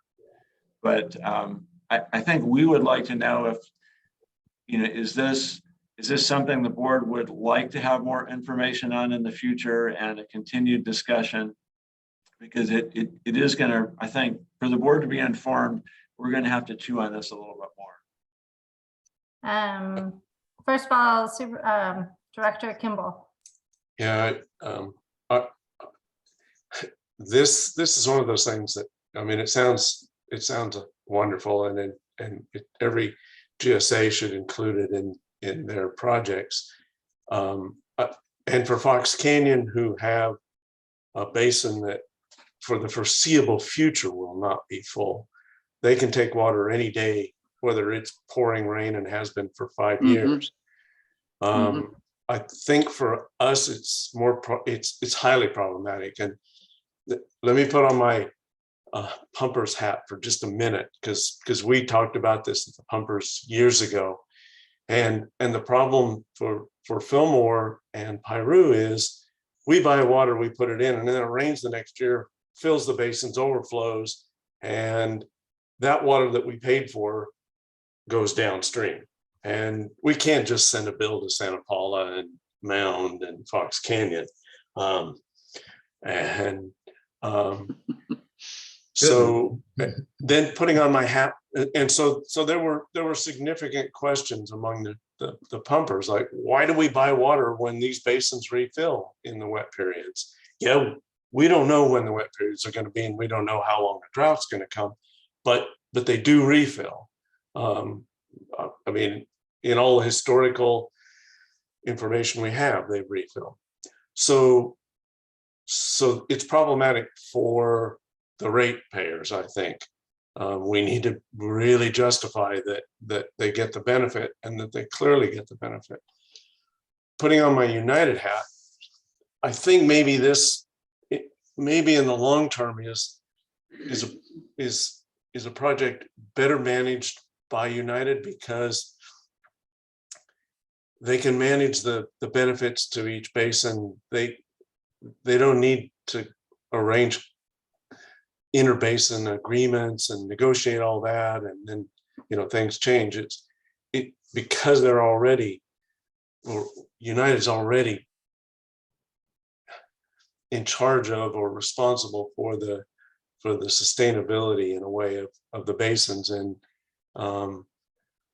so I put in a plug for United to manage that. I think as a board, we need to get way better informed and chew through a lot of the discussion before we come close to approving the concept of charging our ratepayers. Because it's one thing to talk about dollars per acre foot, but you start talking about the cost to the city of Fillmore, and it's a lot of acre feet. It adds up. It's pretty significant. So I think this is something that is important, and we need to keep talking about it, because with climate change, nobody knows for sure what's going to happen. But I think in terms of grants and projects that we need to pursue in the next year or two, it's pretty low priority, and over that time we can continue to get educated and learn as much as United knows about this process. Okay, Dan? Yeah, thank you, Director. Good thoughts. The GMA has asked United to look at these opportunities, how frequent they come about, and they're considering a similar option. So we have done some work at their request to characterize opportunity and risks. So our reservoir is only so big. If it's a wet year and we have to take it in the winter, if we spill, that's your water going out and downstream. So yeah, so we thought about this and modeled this, and averages are difficult. These opportunities are rare when it looks like we can actually get as much as we have in recently past years. We had some opportune timing with some canal repairs on the West Branch, and Met didn't take the water where they normally would have. And so some of these big purchases that United's enjoyed with grant support from GMA don't come around too often. We just, some things fell into play for us. So so yes, our staff can help with that and help this board make an informed decision. Thank you, Jen. If I could just make a comment, Director Kimball has talked about Fox Canyon purchasing water. I don't think that they should be the only entity, since if they purchase water, they don't always get all the water down to them. It gets into all the different basins. So I think we definitely have to take a regional approach to it, which is, I think, valid, at least from what I'm listening to their engaging in their meetings. I understand both sides of the coin, right? So I do think that it's important that we know our options and to understand how much the water would be, how much would pumpers have to pay. I think those are really key for our group to know, whether we decide to do it or not. I think a stakeholder engagement would be important.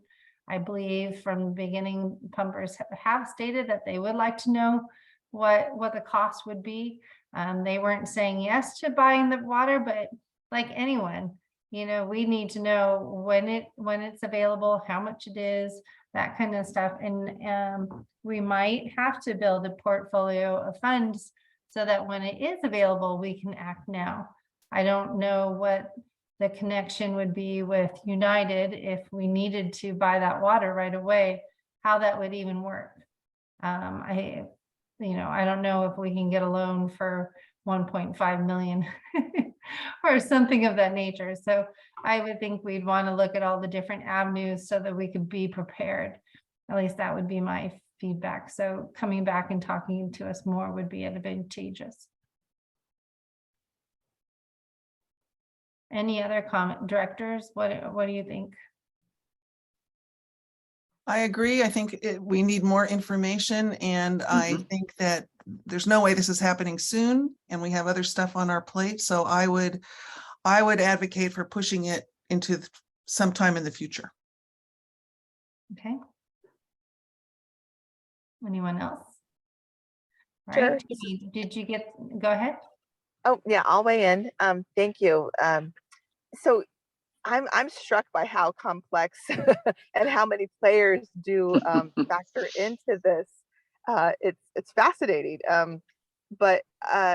So of course, more information, absolutely. And the idea, again, if we were to do this, to work together as a team with our other regional partners to benefit from this. Yeah, definitely work through this. I did note pretty strongly, and I think, and Director Long just mentioned it too, about we don't know what climate change holds, but the idea to be prepared. And so if we are able to continue to get more information about this, research it and come up with, in the end, if we decide to do it, a plan that's steady and maybe steadily, slowly, but build something for that time that we may need to tap into the state for this. I think I would advocate for that. So I'm with everybody else, just maybe not like you said here right away, but on the back burner. Let's keep it. Thank you. Okay. Tony, is that get the answers that you need, or? Yes, this is a will consider item for the board. And so the discussions we had this evening were exactly what we were hoping for, is to check the pulse of the board and what you'd like to do. And hearing that this is a more of a low priority item, that gives us clear direction. Thank you. Let's step over to the next one. Project number 7 was a subsidence infrastructure vulnerability assessment. And the concept there was to focus on the susceptible infrastructure, such as transportation ways, bridges, railroads, roads, that kind of thing, utilities, gravity-driven systems for water, wastewater, pipelines, that kind of thing. When we were developing the sustainable management criteria, there was significant discussion about how much subsidence is too much subsidence. And the concept of exploring an infrastructure vulnerability program was included in the GSP as a will consider item. And so that's our goal for tonight.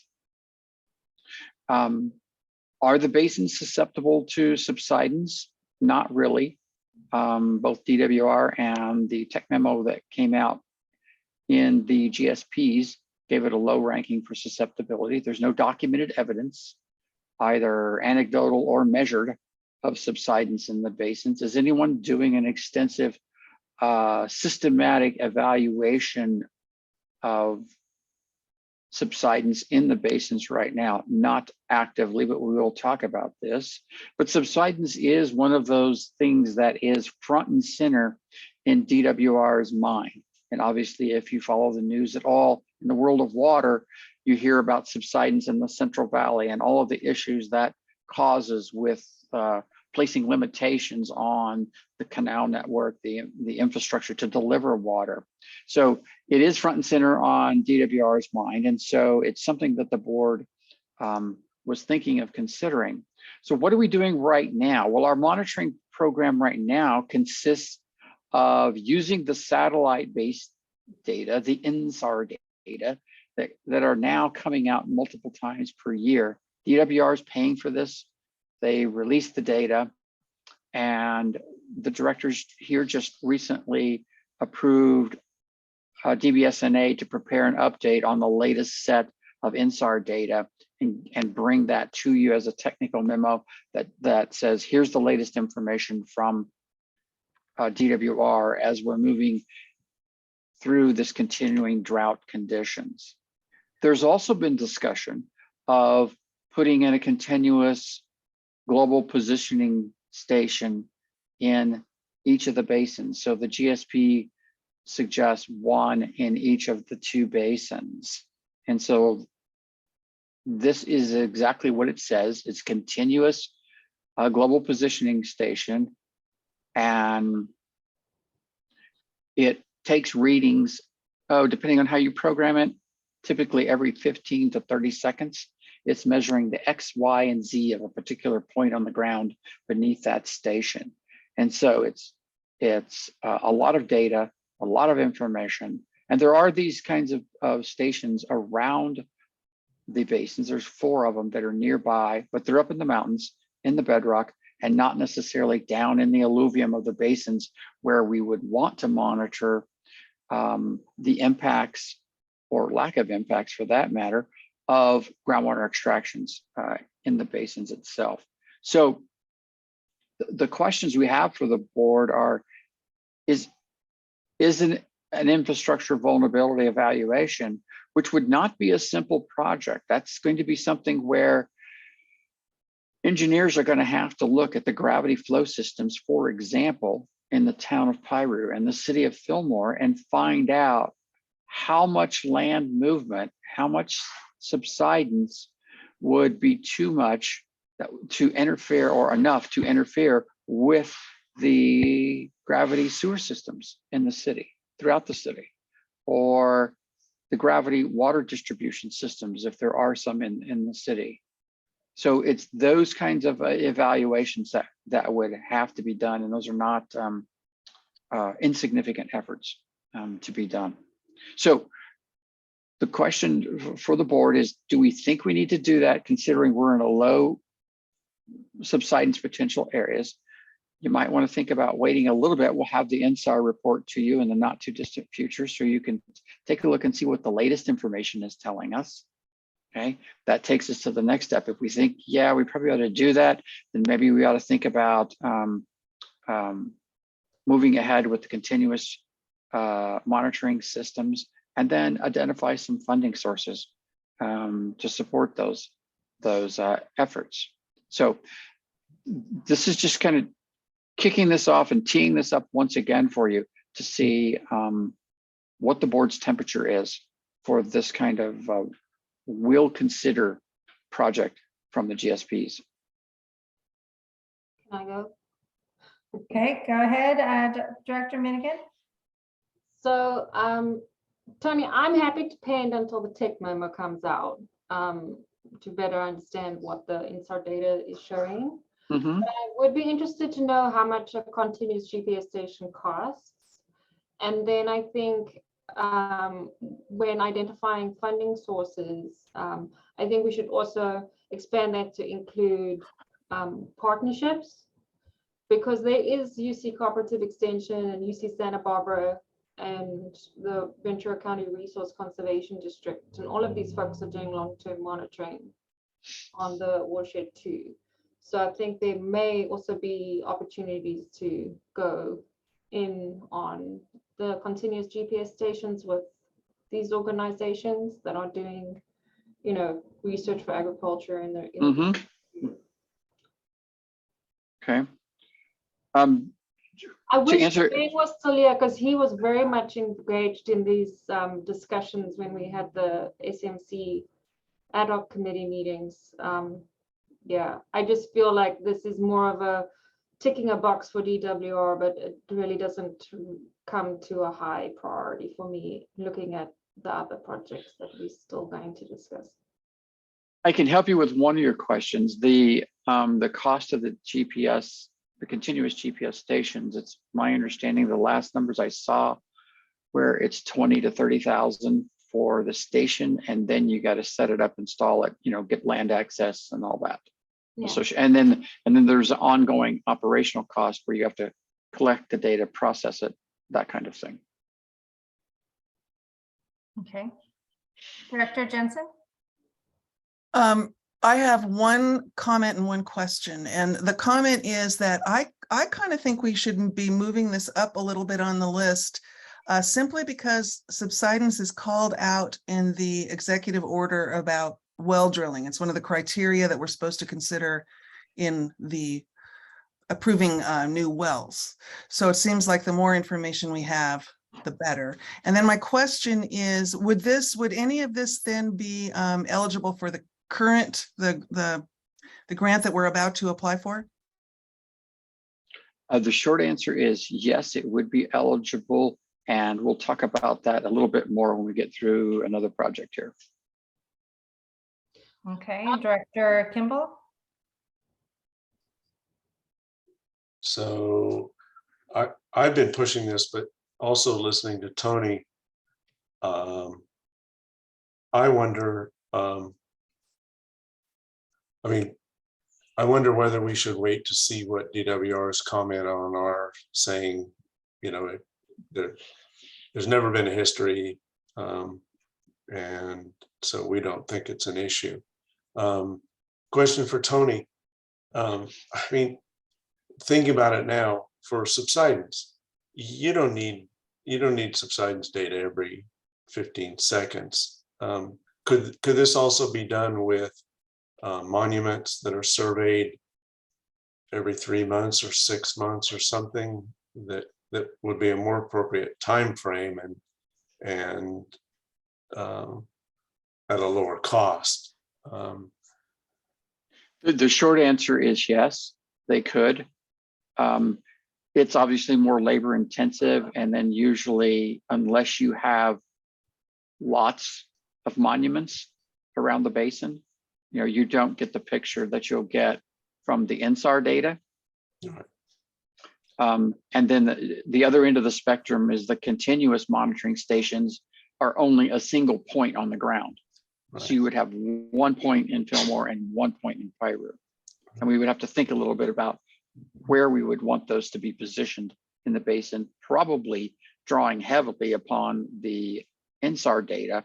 Where is it showing us ground level movement, if it is? And then secondly, considering where is the sensitive infrastructure? Is it something nearby that we would want to place the station near to have a monitoring point at that specific location?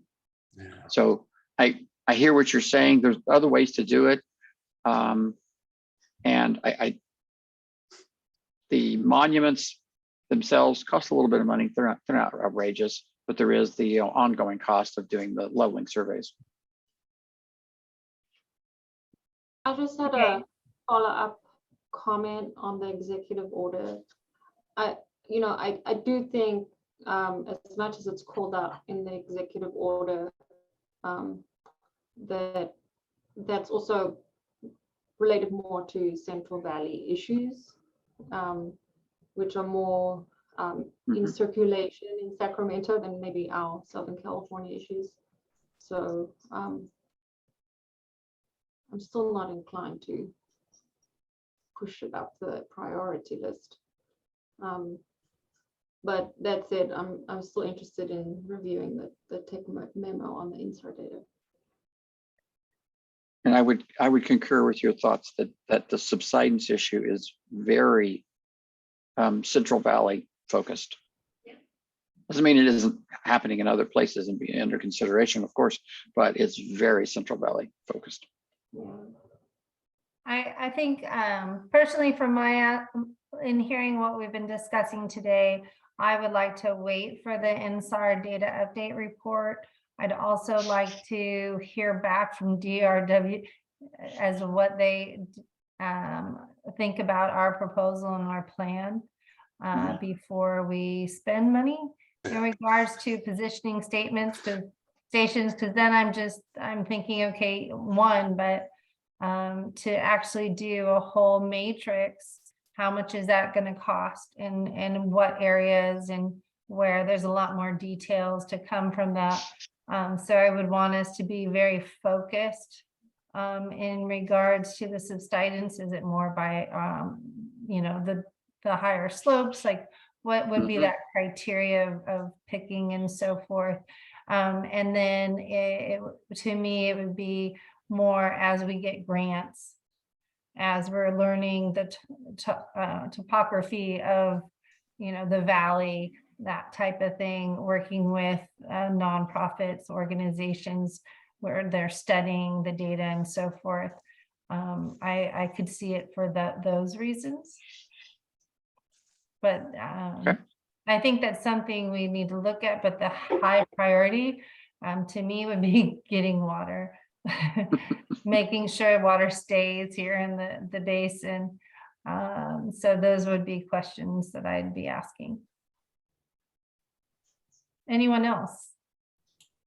Tony or Dan, do we have any indication from DWR on whether they intend to continue doing the flyovers and the INSAR data gathering? That's really a nice thing if they do that on a regular basis, but I don't know if I haven't heard if they intend to continue.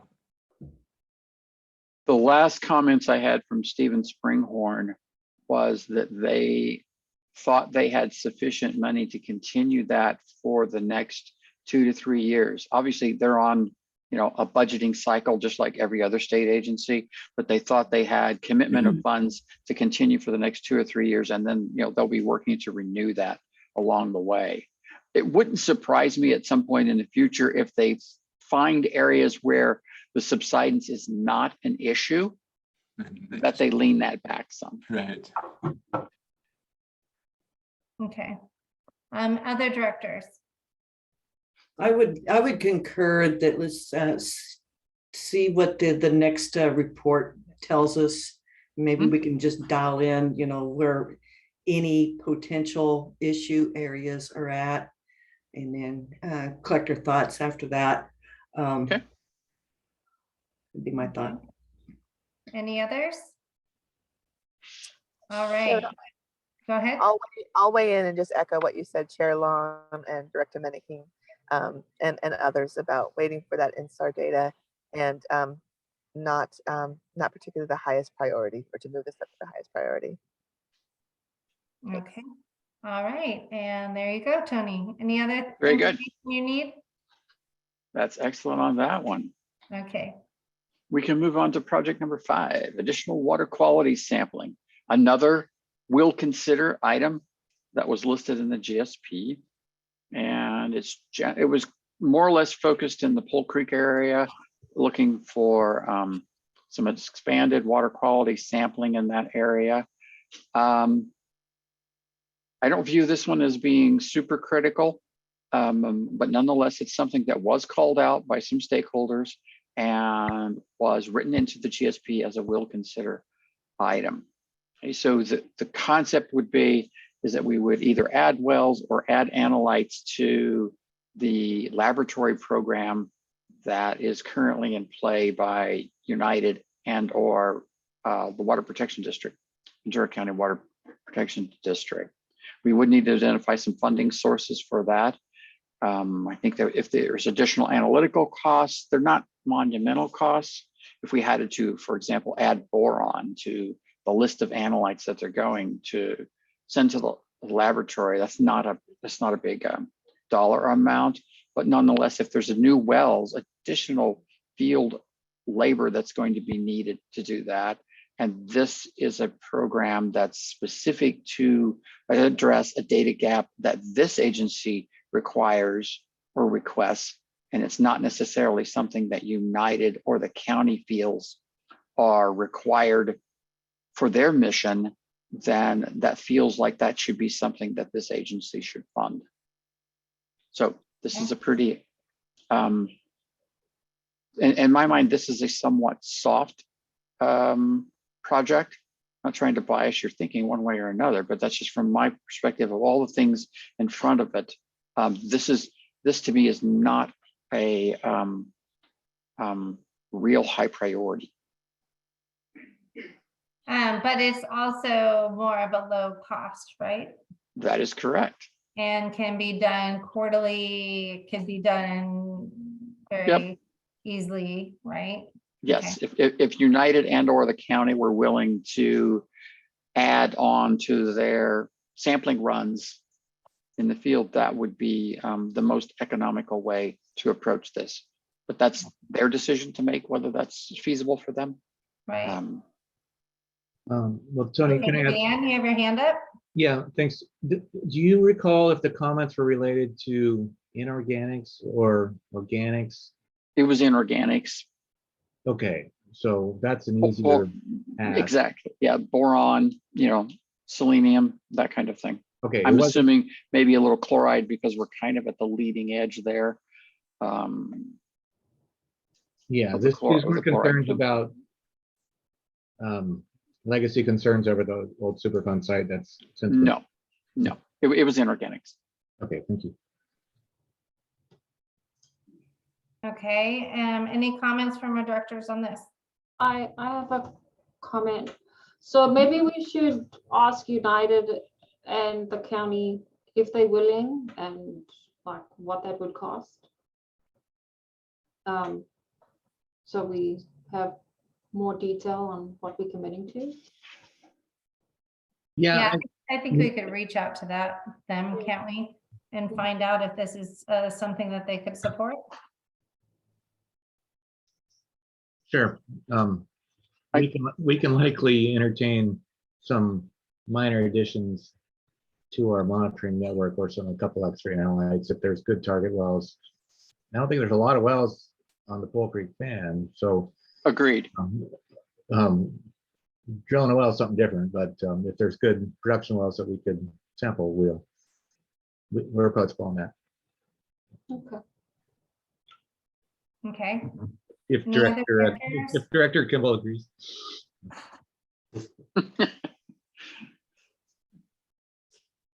Anyone else?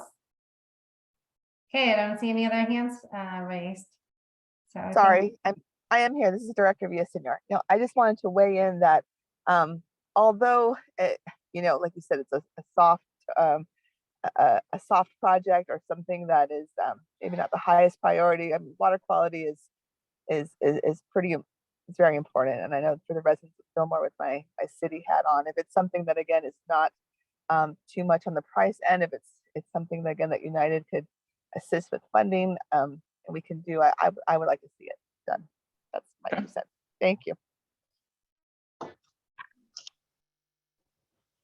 okay, there we go. Anything more, Tony, on that one? Not on that one. I will reach out to Dan at United and we'll put our heads together and see what we can come up with. Okay. Okay, so this is a quick rundown here because we keep coming back to the issue of money, and we're all talking about the grants, the grant, round 2 implementation money that we're supposed to get the applications in October now. And so Tony ran over this details, but I thought I would put it up there. So sometimes if you're like me, you're a visual learner and you like to see things in writing. So there's a couple $100 million there. Estimated award amounts are, they were talking about wanting to see applications for at least $1 million. They're not necessarily interested in small proposals. They've got a couple $100 million. They've got to figure out how to get out the door relatively quickly. We do have the opportunity for 1 application per basin. So we can ask for money for both Fillmore and Piru. So keep that in mind. The big one, which I think is great, there's no matching funds. That's a big deal in this world. And remember, if we are successful, the funds aren't necessarily available to sometime after July next year, 2023.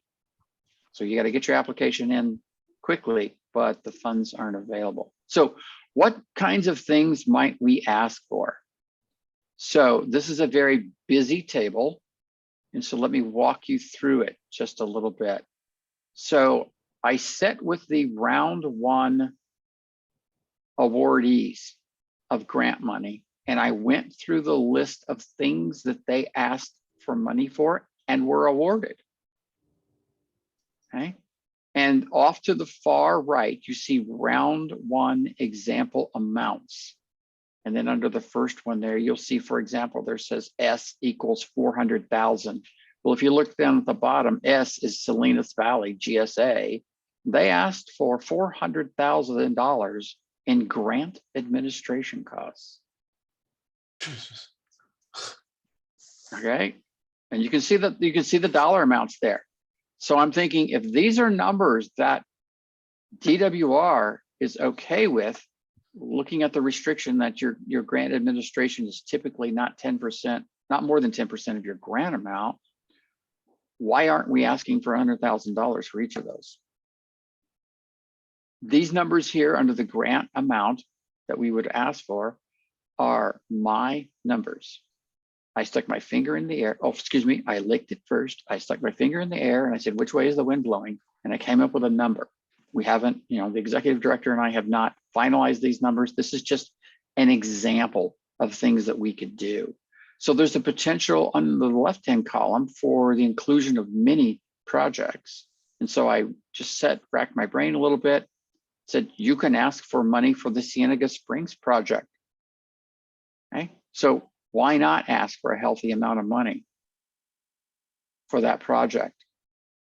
Maybe we do want another couple of shallow monitoring wells over there. Maybe we want soil moisture monitoring. We don't have a plan for that yet. The creating of the plan for this program is a part that could be rolled in there. The domestic well drought vulnerability evaluation. That is definitely a grant eligible type project, and DWR is liking that very much in other basins. Okay, if we were going to do the subsidence monitoring with the continuous stations, I threw in 100,000 in there for each basin, meaning we're going to buy the equipment or lease the equipment, whichever way it works best for us. Let's say buy, and we're going to spend 20 or 30,000 on that. Then we got to get a land lease, and then we got to do that. But we got to cover our processing of that data for a couple of years, the grant period. So let's put 100K in there for that. If we wanted to do a infrastructure vulnerability evaluation, that's line 5 there. Oops, excuse me, heavy finger.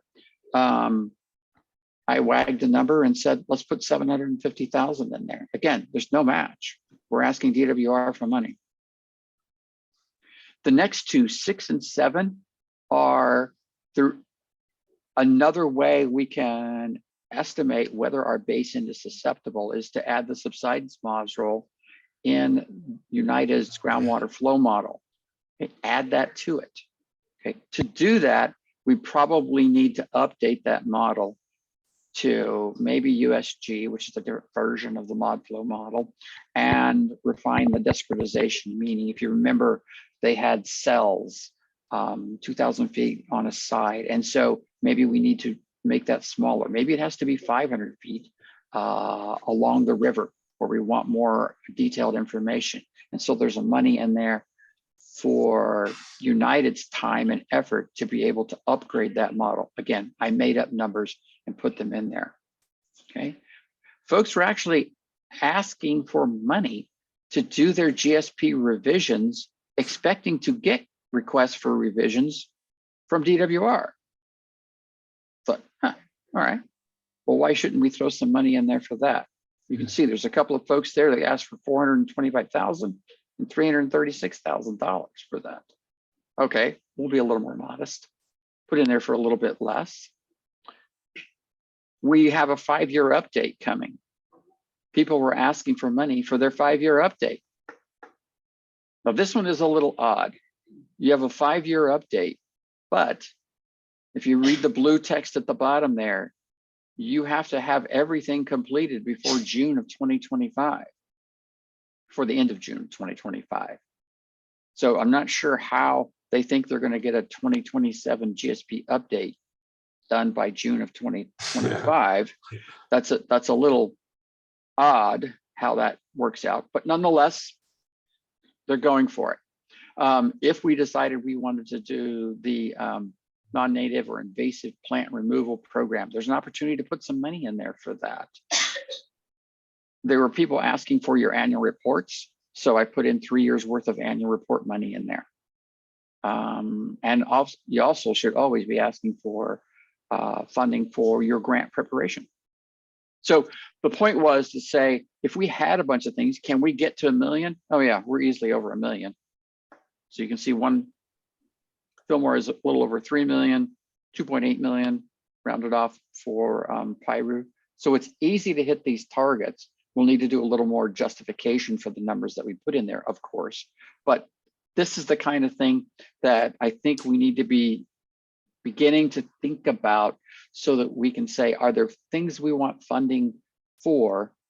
And as far as the Sigma program is concerned, this is going to be the biggest and maybe the last chance for a little while to get significant grant monies. Doesn't mean you can't get something from someplace else, another grant opportunity, but for Sigma implementation monies, this may be our best opportunity to carve off a large slice of the pie to help us with some of our projects that we think we would like to do, but money is always a speed bump for us.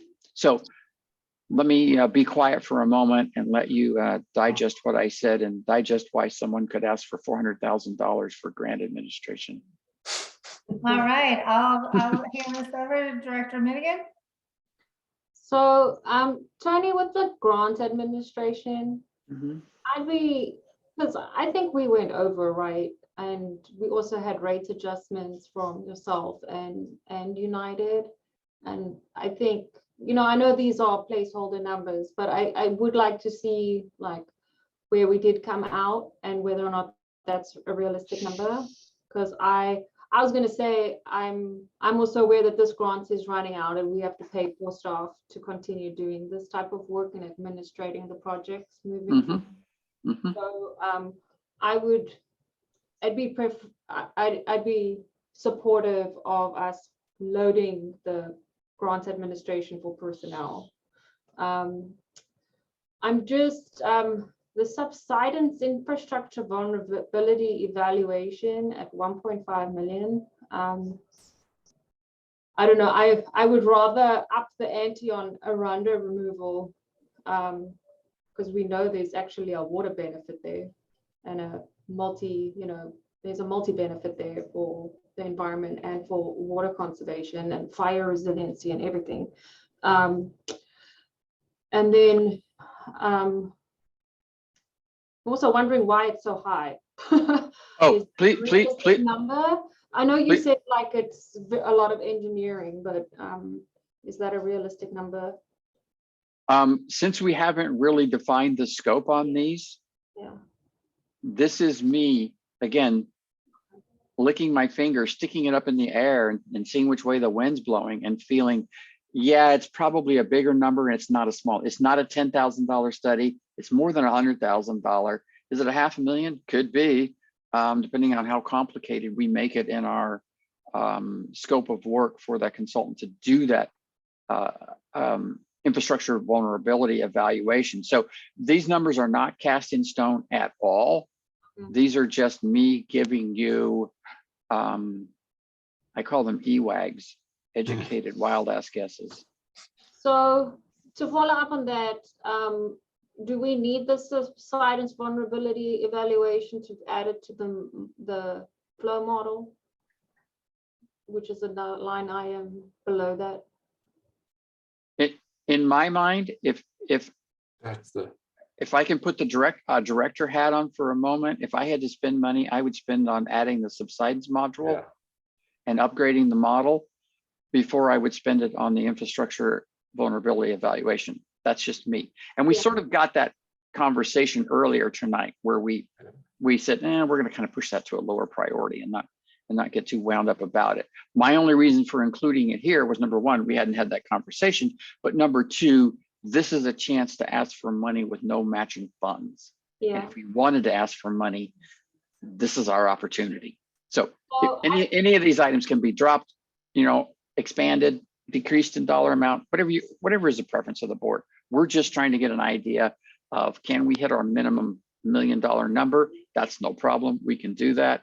And just giving you other ideas of things that we might want to consider weaving into the grant application.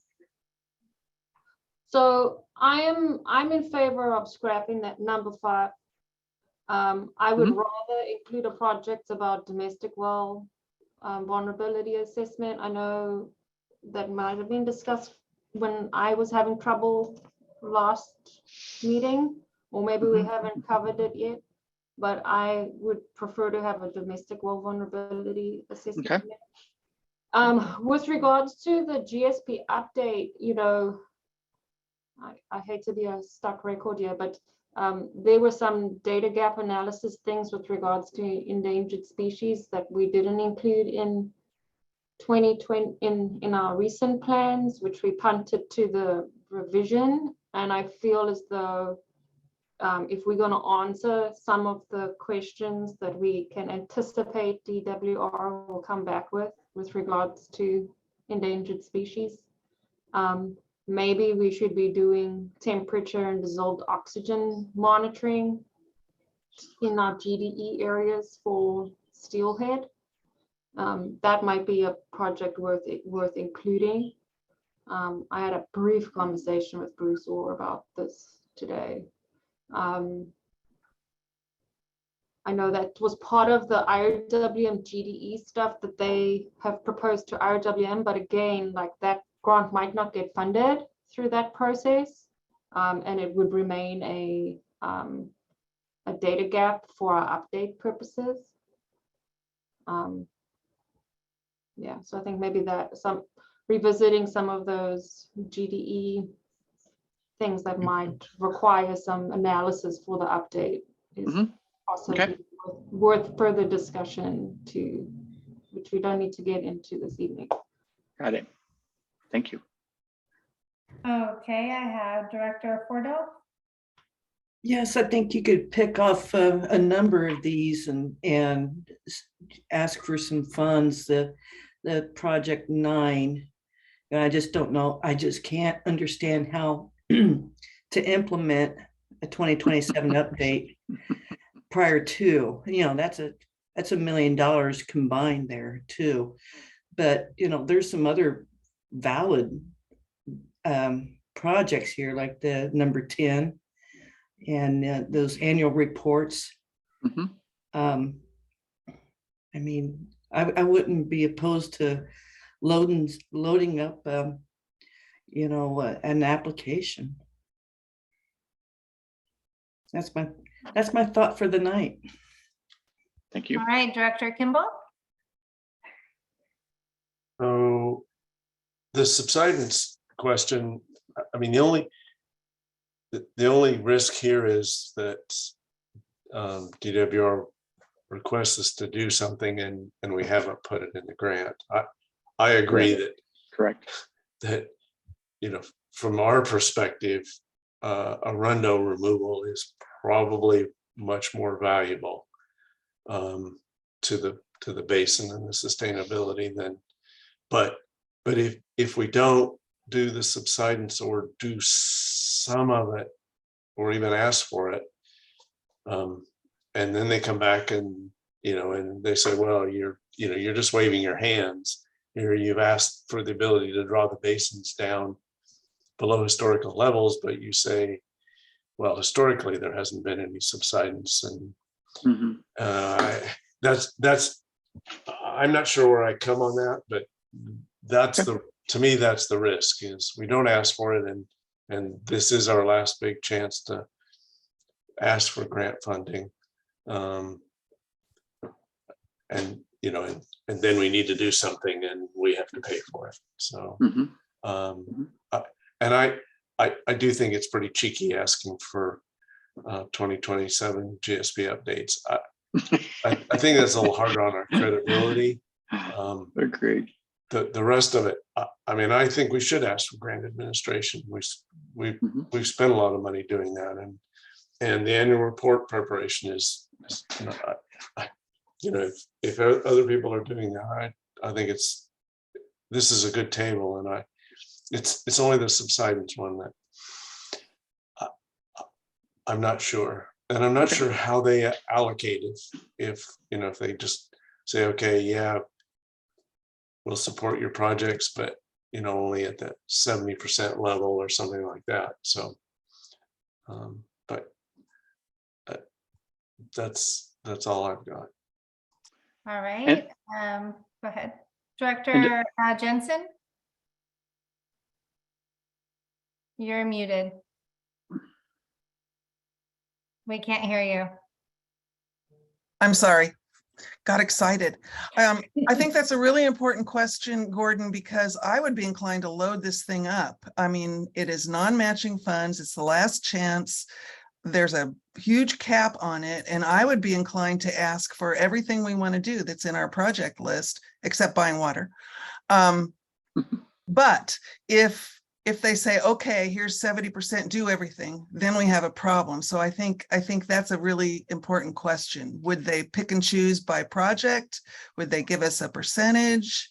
Is it all or nothing? Do we know? I can help you with that a little bit. What they did in the round one examples is some people asked for a line item and they gave them 0. They basically drew a line through it and said, you're getting no money for that. But other people, they said, we'll give you exactly as you indicated, we'll give you 70% of the money. And then it's up to this agency to say, we're going to find money to cover the other 30, or we're going to adjust our scope of work accordingly of what we're going to accomplish. And we go back to DWR and tell them, hey, for 70% of the money, we can only do X instead of X plus Y. Well, in that case, I'd be inclined just to go for it.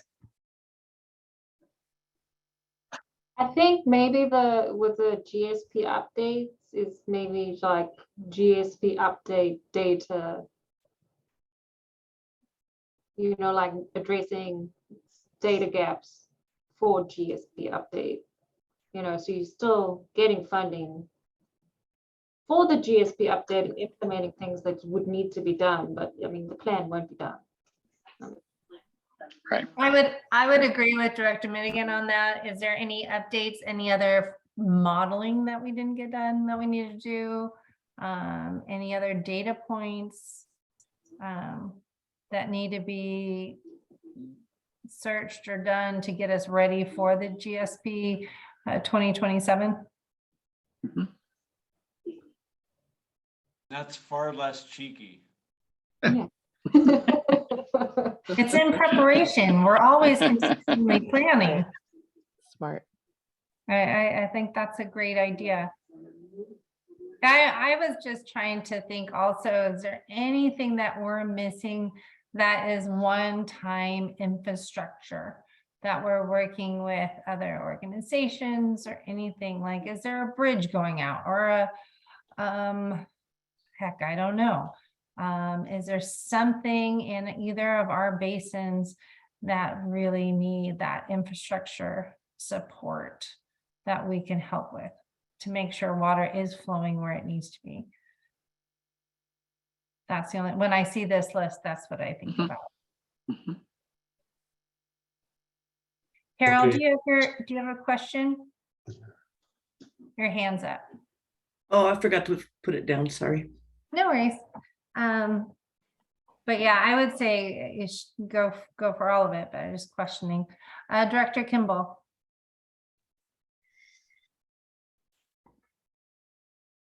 Go ahead. You're on mute. Maybe Dan is going to answer this question, because I was gonna say, are there any projects or is there infrastructure that United would like to improve that in these two basins? And I was thinking, as although it's surface water, it has to do with water released, you know, the flow rate measuring stations, as an example. But so I would ask United, you know, are there any that they have in their wish list that would help the basins specifically? Good question. You know, we don't have, you know, perhaps measuring at the basin boundaries would be a good addition. It's a difficult place for a permanent gauge, but we could potentially fund some increased measurements there, gauging measurements. And low flow, we could probably do a low flow station. That would help with some of our future calibrations. What I did want to comment on, oh, and then there's an awful lot of work going on at San Felicia Dam and habitat below the dam with our new outlet works and such. So not a lot of that is related to, well, it's related to habitats and quality of habitats as we're required to release water from the dam. I'm not sure if that lines up in DWR's mind, but potentially there's something there. What I did want to comment on is the subsidence module to our groundwater flow model. We are actively working on converting the coastal plain model to the unstructured grid and applying that subsidence package for the Oxnard plain. So Dr. Zach Hansen's working on that now, and more to come, but it is something that we could likely do in the coming years. But you're going to want to see how we do on the plane before we commit to moving that up the valley. But it's probably something we could do in the coming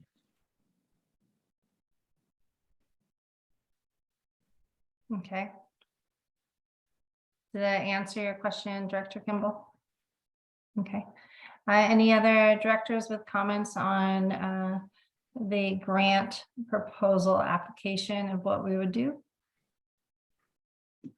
I would just weigh in and say, echo Director Jackson's thoughts of, you know, go big, especially because if they allow that adjustment of the scope of work, that's really good, right? You're not on the hook for having to supply the rest of what's needed for a project when you have in the proposal.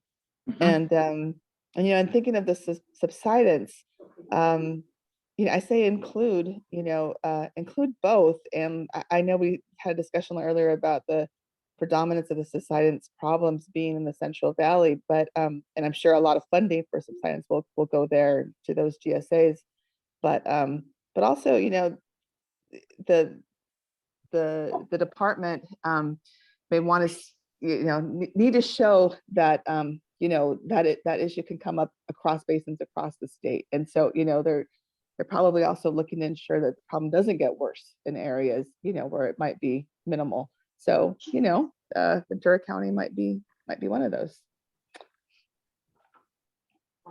That's okay. It. Good points. Okay, someone in the chat, just, you know, it was,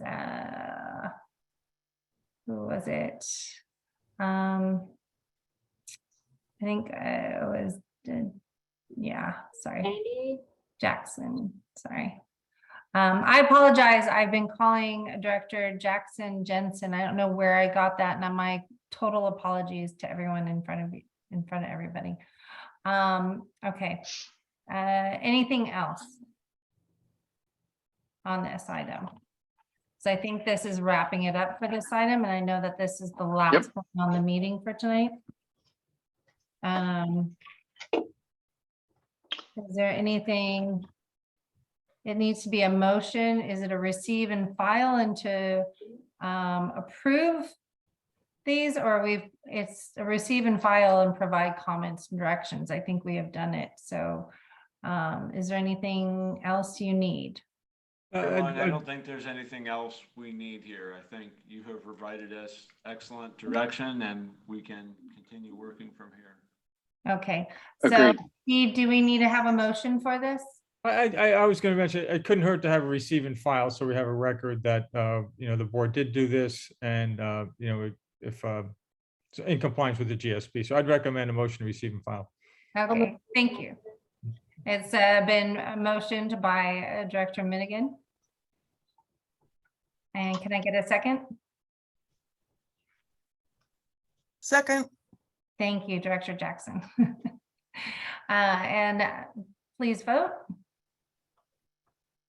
Or Hey, Eva, You the roll call call. roll. Yes. Thank Director you. Fornoff, Aye. Director Jackson, Aye. Director Kimball, Aye. Chair Long, Aye. Director Minigan, Aye. Director Villaseñor. Aye. Perfect. And then also just to reflect that our minutes that it's Director Jackson, not Director Jensen. My apologies completely on that. Okay, so with that, I know we've got to move on. We will adjourn for this meeting. Appreciate everyone. If there's no future topics for this board discussion, is there anyone have any future topics? No? Okay. Well, have a wonderful night. We will see you the next meeting, and thank you everyone for all the good work. All right. Good night, everyone. Good night. Okay. Good night. Thank you. Good night. Good night, everyone.